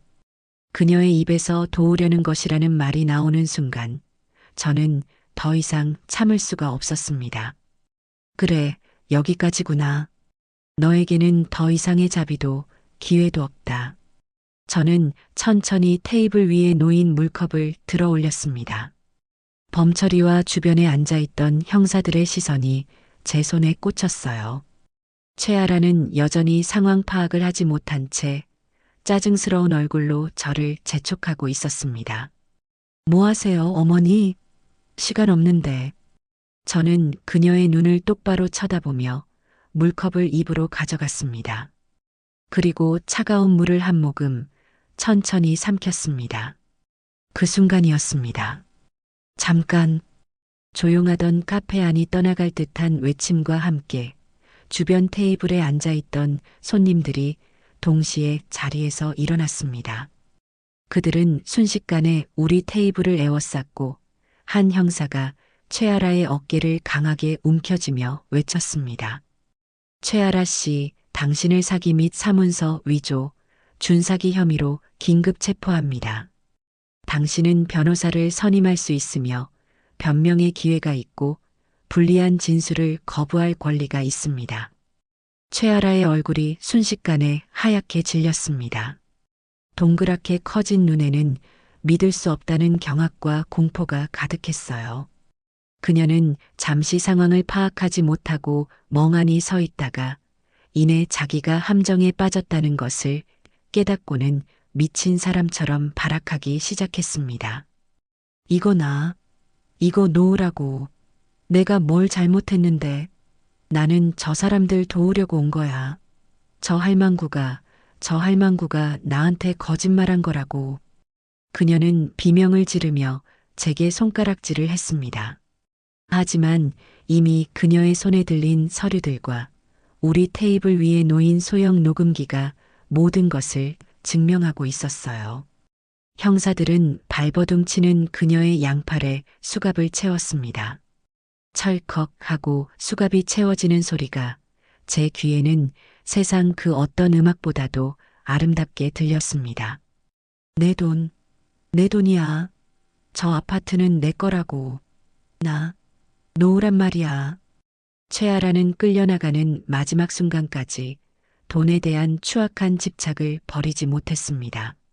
저는 그 처참하고 비굴한 뒷모습을 아무런 표정 없이 아주 차가운 눈으로 끝까지 지켜보았습니다. 그리고 하지만 그녀의 귀에 똑똑히 들릴 만큼 분명하게 말해주었죠. 사람 잘못 건드렸다, 아가. 감히 누구 자식을 건드려. 제 말을 들었는지 최아라의 몸부림이 더욱 거세졌지만 그녀는 결국 형사들의 손에 이끌려 카페 밖으로 사라졌습니다. 한바탕 폭풍이 휩쓸고 지나간 카페 안에는 어색한 침묵만이 감돌았어요. 저는 그제야 참아왔던 숨을 길게 내쉬었습니다. 온몸에 힘이 쭉 빠져나가며 의자 깊숙이 몸을 기댔습니다. 어머니 정말 대단하세요. 범철이가 경외심이 가득 담긴 눈으로 저를 바라보며 말했습니다. 저는 아무 대답도 하지 않고 그저 창밖을 바라보았습니다. 이제 겨우 여우 한 마리를 잡았을 뿐이었습니다. 이 모든 것을 배후에서 조종한 진짜 주범이 아직 남아 있었으니까요. 그때 현장을 지휘하던 형사가 우리 테이블로 다가와 말했습니다. 어머님, 정말 큰일 하셨습니다. 최아라, 지금 경찰서로 연행해 가서 조사하고 있는데 벌써부터 자기 혼자 한 짓이 아니라고 불기 시작했습니다. 공범이 있다고 하네요. 역시나 제 예상이 맞았습니다. 이제 다음 사냥을 준비할 시간이었습니다. 최아라가 끌려나간 카페는 언제 그런 소동이 있었냐는 듯 다시 평온을 되찾았어요. 하지만 제 마음은 여전히 전쟁터의 한가운데에 있었습니다. 여우 한 마리를 잡았다는 안도감도 잠시, 그 뒤에 숨어있을 더 교활한 늑대를 생각하니 긴장의 끈을 놓을 수가 없었죠. 어머니, 이제 병원으로 돌아가실까요? 범서가 기다리겠어요. 범철이의 말에 저는 고개를 저었습니다. 아니, 나는 바로 경찰서로 가봐야겠다. 그 계집애가 무슨 말을 짓거리는지 내 귀로 직접 들어야겠어. 너는 먼저 병원에 가서 범서 좀 돌보고 있어라. 그리고 오늘 있었던 일 아주 자세하게 설명해주고.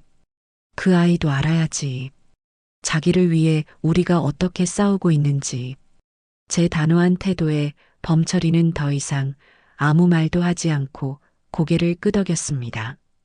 우리는 카페를 나와 각자의 길로 향했어요. 저는 택시를 잡아타고 곧장 최아라가 연행되었다는 경찰서로 향했습니다. 경찰서 민원실에 도착하니 현장에 나왔던 형사님이 저를 반갑게 맞아주었습니다. 어머님 오셨습니까? 최아라, 지금 조사실에서 아주 술술 불고 있습니다. 예상대로 공범이 있더군요. 그놈 어떤 놈입니까? 이름은 조민준. 부동산 컨설턴트를 사칭하고 다니는 전문 사기꾼입니다. 이 바닥에서는 꽤 유명한 놈이더군요. 아마 최아라를 바지사장으로 내세우고 뒤에서 모든 것을 계획하고 조종했을 겁니다. 형사의 말에 저는 이를 갈았습니다. 역시나 순진한 여자 하나가 꾸민 일이라고 하기에는 모든 계획이 너무나도 치밀하고 악랄했어요. 최아라 진술에 따르면 조민주는 지금쯤 빼돌린 돈의 일부를 현금으로 인출해서 다른 곳으로 옮기려고 할 겁니다. 저희도 지금 바로 조민준의 예상 은신처로 출동할 준비를 하고 있습니다. 저도 같이 가게 해주십시오. 제 말에 형사님은 난처한 표정을 지었습니다. 어머님, 현장은 위험할 수 있습니다. 저희에게 맡겨두시고. 아닙니다. 저는 그놈의 얼굴을 제 눈으로 직접 봐야겠습니다. 그리고 그놈이 제 아들 돈으로 무슨 짓을 했는지도 똑똑히 확인해야겠어요. 제가 방해가 되지는 않겠습니다. 그저 멀리서 지켜보기만이라도 하게 해주십시오. 제 눈에 서린 절박함과 분노를 읽었는지 형사님은 잠시 고민하다가 결국 고개를 끄덕였습니다. 알겠습니다.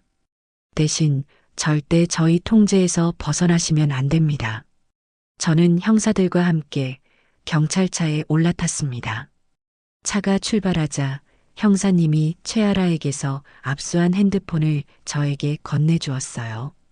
이게 최아라 핸드폰입니다. 저희가 디지털 포렌식을 맡기기 전에 혹시 어머님께서 아실 만한 정보가 있을까 해서요. 저는 핸드폰을 받아들고 잠금 장치가 풀린 화면을 넘겨보기 시작했습니다. 갤러리에는 온갖 명품과 화려한 파티 사진들로 가득했어요.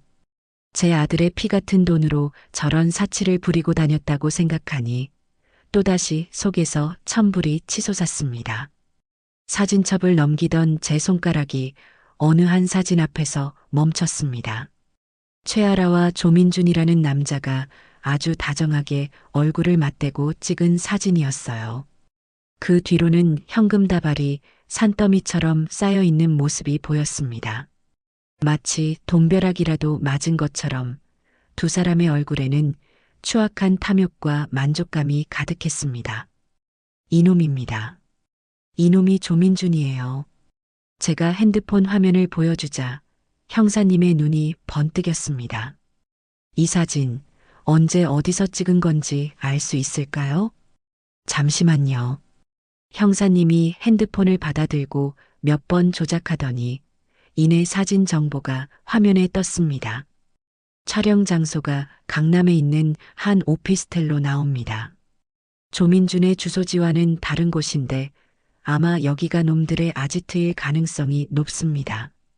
팀장님, 용의자 은신처 주소가 바뀌었습니다.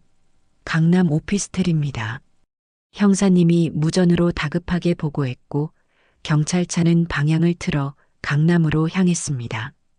제 손가락 하나가 결정적인 단서를 찾아낸 겁니다. 오피스텔 지하 주차장에 도착한 형사들은 저를 차 안에 있으라고 신신당부하고는 신속하게 건물 안으로 진입했습니다. 저는 차 안에서 초조하게 그들의 무전 소리에 귀를 기울였습니다. 팀장님, 1205호 문 앞입니다. 안에서 인기척이 느껴집니다. 진입한다. 모두 준비해. 잠시 후 무전기 너머로 꼼짝 마. 경찰이다. 하는 고함 소리와 함께 무언가 부서지고 넘어지는 요란한 소리가 들려왔습니다. 제 심장은 제발 놓치지 말기를 간절히 기도하며 미친 듯이 뛰었습니다. 얼마나 지났을까요? 검거 완료. 용의자 신병 확보했습니다. 라는 무전 소리가 들려왔습니다. 그 순간 저는 온몸에 힘이 풀리며 좌석에 깊숙이 몸을 기댔습니다. 드디어 그 늑대를 잡은 겁니다. 잠시 후 형사들에게 양팔이 붙들린 조민준이 지하 주차장으로 끌려 나왔습니다. 사진에서 봤던 그 거만하고 탐욕스러운 얼굴. 그는 저항하다가 얻어맞았는지 입가가 터져 피를 흘리고 있었습니다. 저와 눈이 마주치자 그는 당신 뭐야? 라며 악을 썼지만 형사들에게 입이 막힌 채 경찰차 뒷좌석에 구겨지듯 처박혔습니다. 한 형사가 제게 다가와 작은 여행 가방 하나를 보여주었습니다. 어머님, 놈의 집에서 발견된 현금입니다. 아마 범서 군 통장에서 인출한 돈의 일부인 것 같습니다. 확인해 보시겠습니까? 가방을 열자 그 안에는 5만 원권 지폐가 가득 채워져 있었습니다. 사진에서 봤던 그 돈다발이었죠. 내 아들이 땀 흘려 번 돈, 그리고 아버지가 남겨주신 소중한 유산을 팔아치우려 했던 그 더러운 돈. 저는 말없이 고개를 끄덕였습니다. 경찰서로 돌아오는 길, 제 마음은 망감이 교차했습니다. 통쾌함, 안도감, 그리고 그와 동시에 밀려오는 깊은 허탈감. 이 모든 싸움이 끝나면 제 아들의 마음에 남은 상처는 어떻게 치유해야 할까? 돈은 되찾을 수 있겠지만 한번 무너진 신뢰와 순수했던 마음은 되돌릴 수 없는 것이니까요. 경찰서에 도착하니 최아라와 조민주는 각각 다른 조사실에서 조사를 받고 있었습니다. 형사님의 배려로 저는 유리창 너머로 그들의 모습을 지켜볼 수 있었어요. 궁지에 몰린 두 사람은 서로에게 책임을 떠넘기며 추악한 진실들을 쏟아내기 시작했습니다. 저는 조민준이 시키는 대로 했을 뿐이에요. 저 남자가 저를 협박했다고요. 최아라, 웃기지 마. 네가 먼저 김범서 그 자식 돈 많다고 한번 제대로 털어보자고 나를 꼬드겼잖아. 네 명품백 사주느라 들어간 돈이 얼만데. 조민준. 그들의 추악한 다툼을 지켜보며 저는 조용히 돌아섰습니다. 더 이상 볼 가치도 들을 가치도 없었어요. 이제 남은 것은 법의 심판뿐이었습니다. 경찰서를 나와 병원으로 향하는 내내 저는 아무 생각도 할 수가 없었습니다. 길고 길었던 하루가 드디어 끝나가고 있었죠. 병실 문을 열고 들어서자 범철이와 범서가 저를 보고 동시에 자리에서 일어났습니다. 어머니, 어떻게 됐어요? 범서의 얼굴에는 걱정과 기대가 뒤섞여 있었어요. 저는 아들의 침대 곁으로 다가가 헝클어진 머리를 부드럽게 쓸어주며 말했습니다. 다 잡았어, 아들. 너를 괴롭혔던 사람들 둘 다 잡았어. 이제 아무 걱정하지 않아도 돼. 제 말에 범서의 눈에서 그동안 참아왔던 눈물이 주르륵 흘러내렸습니다. 그것은 더 이상 죄책감이나 슬픔의 눈물이 아니었어요. 모든 것이 끝났다는 안도감과 자신을 지켜준 가족에 대한 고마움의 눈물이었습니다. 저는 그런 아들을 아무 말 없이 그저 오랫동안 꼭 안아주었습니다. 이제 남은 것은 재판이었습니다. 그들이 저지른 죄에 대한 정당한 대가를 치르게 하는 마지막 관문. 저는 결코 그 과정을 소홀히 하지 않을 겁니다. 제 아들의 인생을 망가뜨리려 한 그들에게 법이 얼마나 무서운 것인지, 그리고 자식을 지키려는 어미의 분노가 어디까지 갈 수 있는지 똑똑히 보여줄 생각이었습니다. 폭풍은 아직 끝나지 않았어요. 이제 그 마지막 가장 거센 폭풍이 그들을 향해 불어 닥칠 차례였습니다. 최아라와 조민준, 두 마리의 짐승이 경찰서 유치장에 갇혔다는 소식은 제게 일말의 안도감을 주었지만 그것이 끝이 아니라는 사실을 저는 잘 알고 있었습니다. 진짜 싸움은 이제부터 시작이었으니까요. 그들을 법의 심판대에 세워 저지른 죄에 대한 정당한 대가를 치르게 하는 길고 지루한 싸움. 저는 조금도 지칠 생각이 없었습니다. 가장 먼저 해야 할 일은 제 아들 범서의 몸과 마음을 회복시키는 것이었어요. 병원에 입원한 범서는 링거를 맞고 영양을 보충하며 눈에 띄게 기력을 되찾아갔습니다. 잿빛이었던 얼굴에 혈색이 돌기 시작했고 텅 비어있던 눈에는 조금씩 생기가 돌아왔죠. 하지만 육체의 회복보다 더 시급한 것은 무너져 내린 마음을 다시 일으켜 세우는 것이었습니다. 범선은 사건의 전말을 모두 알게 된 이후 깊은 죄책감과 자기 혐오에 시달렸습니다. 어머니, 제가 바보 같아서, 제가 너무 한심해서 이런 일이 벌어진 거예요. 아버지께서 남겨주신 소중한 재산을 하마터면 제가 전부 날릴 뻔했어요. 그렇게 말하며 고개를 떨구는 아들의 모습을 보는 것은 제 심장을 칼로 도려내는 것만큼이나 아팠습니다. 저는 그런 아들의 손을 붙잡고 몇 번이고 똑같은 말을 되풀이해 주어야 했어요. 아니라고 했지. 너는 피해자야. 나쁜 건 너를 속인 그놈들이지. 네 잘못이 아니란다. 사기꾼들은 사람의 가장 약한 부분을 파고드는 법이야. 마음이 선하고 사람을 잘 믿는 네 성정을 그 악마 같은 것들이 이용한 것뿐이야. 그러니 절대 네 탓이라고 생각하지 마라. 알겠니? 첫째 범철이도 제 옆에서 힘을 보탰습니다. 범서야, 형 말 들어. 살다 보면 누구나 실수할 수 있고 나쁜 사람 만나서 당할 수도 있는 거야. 중요한 건 넘어진 자리에서 다시 일어나는 거야. 우리가 옆에 있잖아. 너 혼자가 아니라고. 그러니까 이제 그만 자책하고 앞으로 어떻게 저놈들을 박살낼지 그것만 생각해. 저와 범철이의 끊임없는 위로와 격려 덕분이었을까요? 범선은 조금씩 안정을 되찾기 시작했습니다. 며칠 뒤 담당 형사들이 범서의 피해자 진술을 받기 위해 병실을 찾아왔어요. 이것은 재판으로 가기 위한 필수적인 절차였죠. 형사들 앞에서도 범선은 처음에는 조금 위축된 모습을 보였습니다. 하지만 제가 옆에서 손을 꼭 잡아주자 이내 용기를 내어 그동안 있었던 일들을 차분하게 진술하기 시작했습니다. 최아라는 처음부터 의도적으로 접근했던 것 같습니다. 제가 아버지께 물려받은 아파트가 있다는 사실을 알고 난 후부터 저에게 결혼해서 미래를 함께 설계하자는 말을 자주 했습니다. 형사가 묻고 범서가 대답하는 형식으로 조사는 진행되었습니다.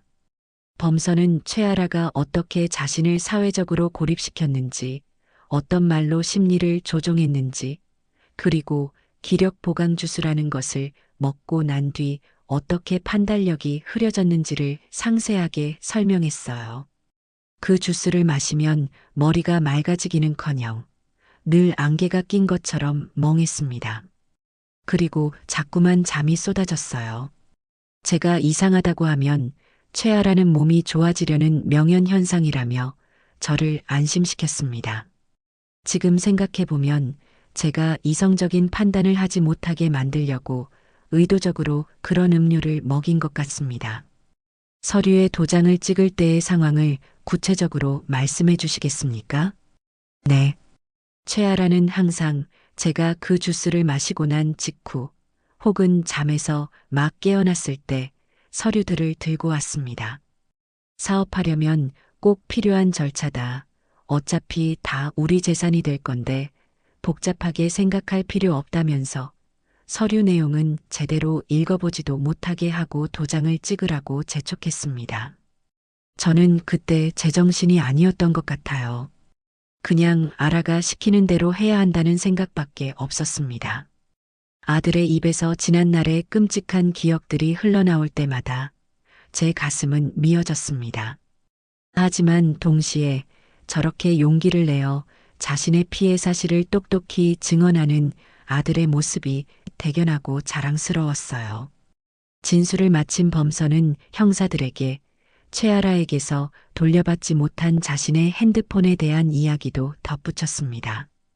그 핸드폰에 최아라와 나눴던 문자 메시지나 통화 기록이 남아있을 겁니다. 아마 저를 속이기 위해 했던 말들이 증거로 남아있을까봐 최신형으로 바꿔준다는 핑계를 대고 가져가 버린 것 같습니다. 형사들은 그 즉시 최아라의 소지품에 대한 압수수색 영장을 추가로 신청하여 그녀의 핸드폰뿐만 아니라 범서의 핸드폰까지 확보하는 데 성공했습니다. 이것은 아주 중요한 수확이었죠. 며칠 후 저희는 박 변호사의 사무실을 다시 찾았습니다. 그동안의 수사 진행 상황과 앞으로의 재판 전략을 논의하기 위해서였어요. 박 변호사는 경찰로부터 넘겨받은 수사 기록을 검토하며 만족스러운 표정을 지었습니다. 아주 좋습니다. 범서 군의 진술이 매우 구체적이고 일관성이 있어요. 그리고 최아라와 조민준, 이 두 사람은 서로에게 책임을 떠넘기면서 자신들의 범죄 사실을 스스로 자백하고 있는 중입니다. 특히 범서 군의 핸드폰에서 복원된 문자 메시지들은 아주 결정적인 증거가 될 겁니다. 박 변호사가 보여준 자료에는 범서의 질문에 최아라가 오빠는 머리 아프게 신경 쓸 필요 없어. 이런 건 내가 다 알아서 할게라고 대답하거나 우리 미래를 위해서니까 그냥 나만 믿어라고 말하는 등의 내용이 고스란히 담겨 있었습니다. 명백한 가스라이팅의 증거였죠. 재판은 우리에게 아주 유리하게 돌아갈 겁니다. 하지만 상대방 변호사도 가만히 있지는 않겠죠. 아마 그들은 이 사건을 연인 간의 애정 문제 혹은 사업 실패로 인한 금전 다툼으로 몰고 가려고 할 겁니다. 범서 군이 모든 사실을 인지하고 자발적으로 재산을 넘기려 했다고 주장하겠죠. 말도 안 되는 소리. 내 아들이 그럴 리가 없는데. 제가 분노하자 박 변호사는 제 손을 잡으며 진정시켰습니다. 누님, 법정은 진실만을 이야기하는 곳이 아니라 증거를 가지고 싸우는 전쟁터입니다. 상대는 어떻게든 범서 군을 사랑해 눈이 멀어 상식 밖의 행동을 한 사람 혹은 무능력한 사업가로 만들려고 할 겁니다. 특히 범서 군이 증인으로 출석했을 때 아주 교묘하고 모욕적인 질문들을 던질 수도 있어요. 박 변호사는 범서를 바라보며 말했습니다. 범서 군, 마음 단단히 먹어야 합니다. 법정에서 그들이 어떤 말을 하든 절대 흔들리면 안 돼요. 그저 우리가 준비한 대로 사실만을 담담하게 이야기하면 됩니다. 범서 군은 이 사건의 가장 중요한 증인이자 승리의 열쇠입니다. 할 수 있겠어요? 범서는 굳은 표정으로 하지만 망설임 없이 고개를 끄덕였습니다. 네, 변호사님. 할 수 있습니다. 아니, 반드시 해낼 겁니다. 저 같은 피해자가 두 번 다시 나오지 않게 하기 위해서라도요. 그날 이후 우리는 본격적인 재판 준비에 들어갔습니다. 박 변호사는 실제 법정처럼 시뮬레이션을 하며 범서가 상대 측 변호사의 반대 신문에 대비할 수 있도록 훈련시켰습니다. 저와 범철이도 증인으로 출석하기 위해 그동안 있었던 일들을 시간 순서대로 정리하고 예상 질문에 대한 답변을 준비했죠. 시간은 빠르게 흘러 드디어 최아라와 조민준에 대한 검찰의 기소가 이루어졌고 첫 재판 날짜가 잡혔습니다. 사기, 준사기, 사문서 위조 및 동행사, 절도. 그들의 이름 뒤에 붙은 혐의들은 그들이 저지른 죄의 무게를 고스란히 보여주고 있었습니다. 재판을 며칠 앞둔 어느 날 저녁 병원에 입원해 있던 범서가 제게 조심스럽게 말했어요.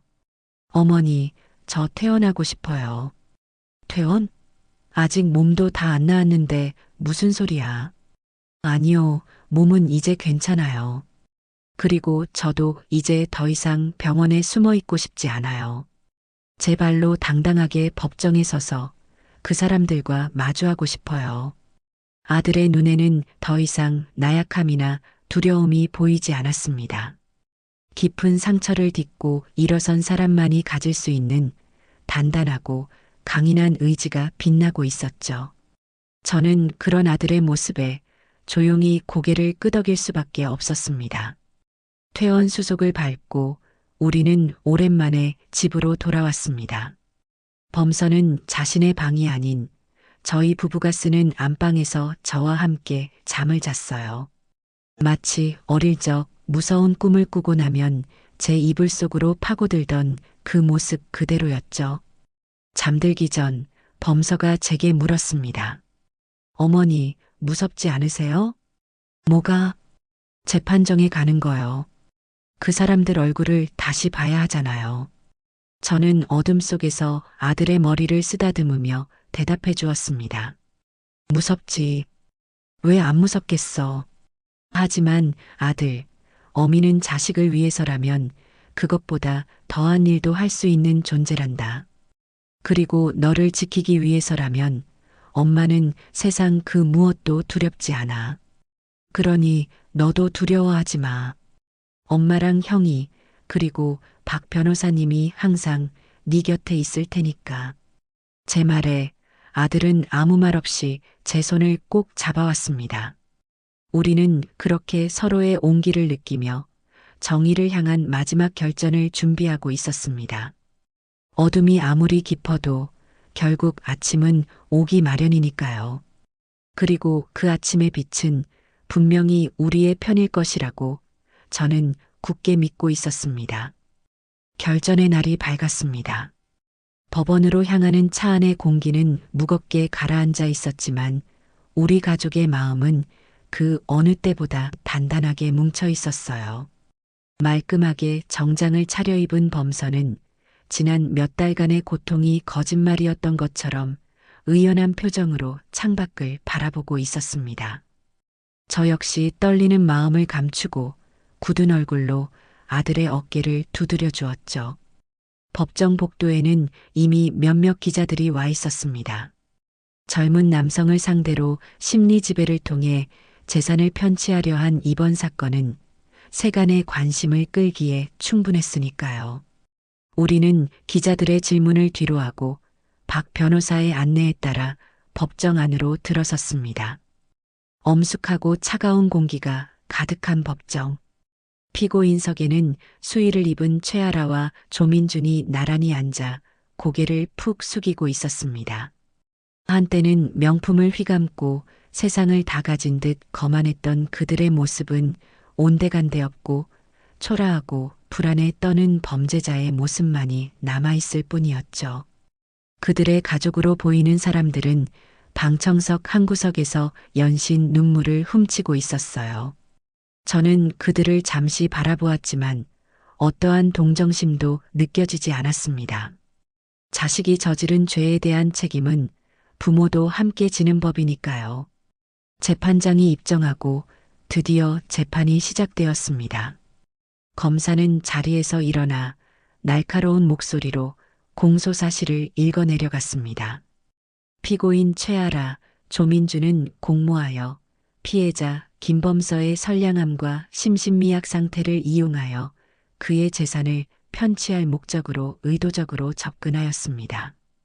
피고인들은 피해자에게 정체불명의 음료를 먹여 판단력을 흐리게 하고 지속적인 심리 지배를 통해 사회적으로 고립시킨 뒤 피해자 명의의 아파트 등 수억 원에 달하는 재산을 가로채려 한 바, 이는 죄질이 매우 불량하고 비난 가능성이 높은 중범죄에 해당합니다.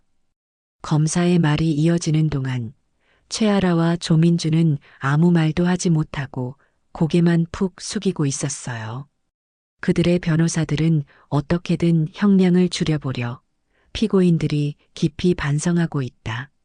연인 관계에서 발생한 우발적인 다툼이었다는 식의 터무니없는 변명을 늘어놓았지만 방청석에서는 실소와 야유가 터져나왔습니다. 재판의 하이라이트는 증인 신문이었습니다. 가장 먼저 증인석에 선 것은 제 아들 범서였습니다. 선서대 앞에서 오른손을 들고 또박또박 선서를 하는 아들의 모습에 저도 모르게 눈시울이 뜨거워졌습니다. 검사의 신문에 범서는 준비한 대로 차분하고 논리적으로 자신의 피해 사실을 증언했습니다.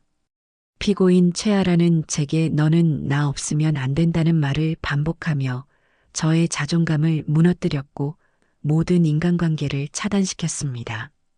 그리고 피고인 조민주는 유능한 부동산 컨설턴트 행세를 하며 저의 재산을 안전하게 관리해 주겠다는 말로 저를 속였습니다.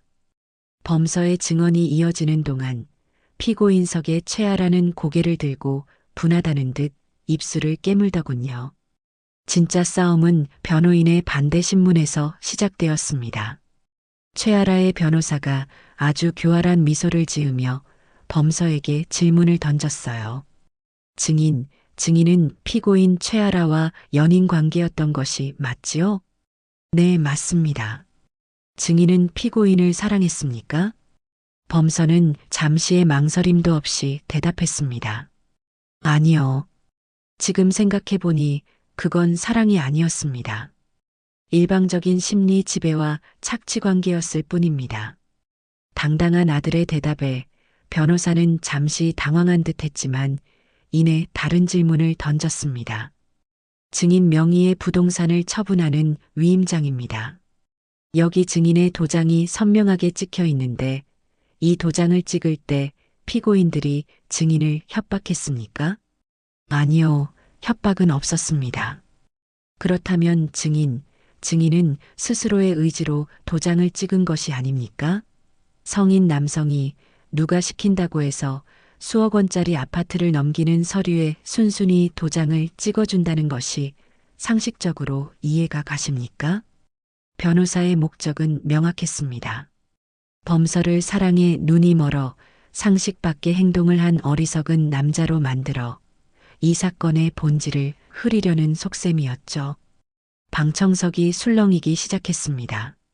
하지만 범서는 더 이상 과거의 나약한 범서가 아니었어요. 아들은 변호사의 눈을 똑바로 쳐다보며 단호한 목소리로 말했습니다. 네, 상식적이지 않습니다. 저 역시 지금의 제가 그때의 저를 이해할 수 없습니다. 하지만 변호사님, 사람은 몸이 아프면 정상적인 판단을 하기 어렵습니다. 하물며 믿었던 사람에게 지속적으로 정신적인 학대를 당하고 정체불명의 음료까지 마시며 판단력이 흐려진 상태였다면 어떻겠습니까? 저는 그때 스스로 생각하고 판단할 능력을 상실한 상태였습니다. 피고인들은 바로 그 점을 아주 교활하고 악랄하게 이용한 것입니다. 이것은 단순한 금전 다툼이 아니라 한 사람의 영혼을 파괴하려 한 명백한 범죄입니다. 아들의 외침에 법정 안은 물을 끼얹은 듯 조용해졌습니다. 변호사는 더 이상 아무 말도 하지 못했고 재판장은 의미심장한 표정으로 범서를 바라보고 있었어요. 저는 터져나오려는 눈물을 참으며 자랑스러운 제 아들을 향해 속으로 뜨거운 박수를 보냈습니다. 다음 증인은 저였습니다. 저는 증인석에 서서 그동안 있었던 일들을 하나하나 증언했습니다. 아들과의 연락이 끊겼을 때의 불안감, 영상통화에서 보았던 아들의 이상한 모습, 그리고 최아라를 잡기 위해 제가 직접 미끼가 되었던 그날의 일까지. 마지막으로 저는 재판장을 향해 떨리는 목소리로 호소했습니다. 존경하는 재판장님, 저는 오늘 이 자리에 한 아들의 어미로서 섰습니다. 피고인들은 제 아들의 돈뿐만 아니라 제 아들의 인생과 영혼까지 훔쳐가려 했습니다. 부디 이 땅의 어미들이 두 번 다시 저처럼 자식을 잃을 뻔한 끔찍한 고통을 겪지 않도록 저 악랄한 범죄자들에게 법이 얼마나 무서운 것인지 똑똑히 보여주시길 간절히 바랍니다. 제 진술이 끝나자 방청석 곳곳에서 훌쩍이는 소리가 들려왔습니다. 길고 길었던 재판은 검사의 최종 논고와 피고인들의 최후 진술만을 남겨두고 있었습니다. 검사는 피고인들의 죄질이 매우 불량하고 반성의 기미가 전혀 보이지 않는다며 법이 허용하는 최고형을 내려달라고 재판부에 요청했습니다. 최후 진술의 기회를 얻은 최아라와 조민주는 마지막까지도 서로에게 책임을 떠넘기며 동정심을 유발하려 애썼어요. 하지만 그들의 위선적인 눈물에 속아 넘어갈 사람은 이제 이 법정 안에 아무도 없었습니다. 드디어 운명의 선고일. 저는 그 어느 때보다 떨리는 마음으로 판사의 입을 바라보았습니다. 재판장은 엄숙한 목소리로 판결문을 읽어 내려갔습니다. 피고인 최아라, 조민주는 연인 관계 및 부동산 전문가라는 신뢰 관계를 악용하여 체계적이고 계획적으로 피해자의 심신미약 상태를 유발하고 재산을 편취하려 한 바, 그 범행 수법이 매우 교활하고 죄질 또한 극히 불량하다. 또한 피고인들은 재판 과정에서 자신의 잘못을 뉘우치기는커녕 서로에게 책임을 전가하며 피해자에게 더 큰 상처를 주었다. 이에 본 재판부는 피고인들이 저지른 죄에 상응하는 엄중한 처벌이 불가피하다고 판단한다. 재판장은 잠시 말을 멈추고 피고인들을 차가운 눈으로 내려다보았습니다. 그리고 마침내 마지막 주문을 낭독했습니다. 피고인 최아라를 징역 7년에, 피고인 조민준을 징역 10년에 처한다. 땅, 땅, 땅. 재판장의 의사봉 소리가 법정 안에 울려 퍼지는 순간 저는 저도 모르게 범서와 범처리의 손을 꽉 잡았습니다. 징역 7년 그리고 10년. 결코 짧지 않은 시간이었습니다. 최아라는 내가 뭘 잘못했냐며 그 자리에 주저앉아 악을 쓰며 울부짖었고 조민주는 허탈한 표정으로 고개를 떨궜습니다. 교도관들이 그들을 끌고 나가는 모습을 보며 제 눈에서는 뜨거운 눈물이 하염없이 흘러내렸습니다. 슬픔의 눈물이 아니었어요. 길고 길었던 싸움이 드디어 끝났다는 안도감, 그리고 정의가 살아있음을 확인한 기쁨의 눈물이었습니다. 법정을 나오는 우리 가족의 주위로 기자들이 벌떼처럼 몰려들었습니다. 저는 저를 향해 쏟아지는 카메라 플래시를 피하지 않고 당당하게 그들 앞에 섰습니다. 그리고 마이크를 잡고 이 세상의 모든 부모님들께, 그리고 아직도 어딘가에서 고통받고 있을지 모를 피해자들에게 제가 하고 싶었던 말을 전했습니다. 자식을 향한 부모의 관심과 사랑은 그 어떤 사기꾼들의 계략보다도 강합니다. 절대 포기하지 마십시오. 끝까지 싸우십시오. 진실은 반드시 승리합니다. 제 말을 끝으로 우리 가족은 서로를 부축하며 천천히 법원을 빠져나왔습니다. 잿빛이었던 하늘은 어느새 맑게 개어 있었고 따스한 햇살이 우리의 얼굴 위로 쏟아져 내리고 있었습니다. 길고 어두웠던 터널의 끝에 드디어 밝은 빛이 우리를 기다리고 있었습니다. 재판이 끝나고 모든 것이 제자리를 찾기까지는 조금 더 시간이 걸렸어요. 최아라와 조민준이 빼돌리려 했던 재산은 박 변호사의 도움으로 다행히 모두 되찾을 수 있었습니다. 범서 명의의 아파트는 처분금지 가처분 신청 덕분에 무사했고 그들이 인출해 숨겨두었던 현금 역시 경찰의 수사로 모두 회수되었죠. 물질적인 피해는 그렇게 복구되었습니다. 하지만 보이지 않는 상처가 아무는 데는 더 오랜 시간이 필요했습니다. 우리 가족은 그날 이후 이전과는 조금 다른 모습으로 서로를 대하게 되었어요. 특히 범서는 완전히 다른 사람으로 거듭났습니다. 사람을 맹목적으로 믿던 순수함 대신 세상을 좀 더 신중하고 깊이 있게 바라보는 지혜를 얻었죠. 가장 먼저 한 일은 나쁜 기억이 가득한 그 오피스텔을 처분하는 것이었습니다. 범서는 그곳에 발을 들이는 것조차 힘들어했어요. 우리는 그 집을 판 돈으로 저희 집 근처에 작은 빌라를 하나 얻었습니다. 범서가 언제든 저희를 찾아올 수 있도록, 그리고 저희가 언제든 아들을 들여다볼 수 있도록 말이죠. 주말이면 우리 네 식구는 오랜만에 함께 모여 식사를 했습니다. 이전에는 각자 바쁘다는 핑계로 함께하는 시간이 많지 않았는데 그 끔찍한 사건이 오히려 우리 가족을 더 단단하게 묶어주는 계기가 된 셈이었어요. 식탁에 마주 앉아 서로의 안부를 묻고 소소한 일상을 나누는 그 평범한 시간들이 얼마나 소중한 것인지 우리는 뼈저리게 깨달았습니다. 어느 주말 저녁 거실에서 함께 과일을 깎아 먹는데 범서가 제게 쭈뼛거리며 작은 상자 하나를 내밀었습니다. 어머니, 이거요. 이게 뭐니? 상자를 열어보니 안에는 고운 빛깔의 옥으로 만든 반지가 들어 있었어요. 그동안 어머니 속 너무 많이 썩여드려서 죄송해요. 그리고 정말 감사해요. 어머니가 아니었다면 저는 지금 어떻게 됐을지 상상도 하기 싫어요. 이거 그냥 제 마음이에요. 아들이 내민 반지를 손가락에 끼워 보았습니다.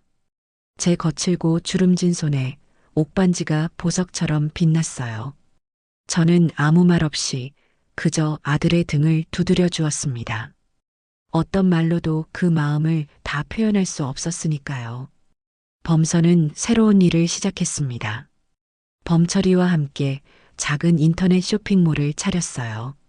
정직한 가격으로 좋은 물건을 판다는 입소문이 나면서 사업은 제법 빠르게 자리를 잡았습니다.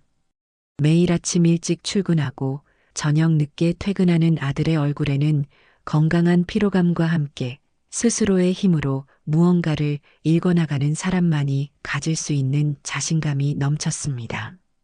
한 번은 범서가 그러더군요. 자신과 같은 금융사기나 가스라이팅 피해자들을 돕는 시민단체에 정기적으로 후원을 하고 있다고요. 제가 겪어보니까 알겠더라고요.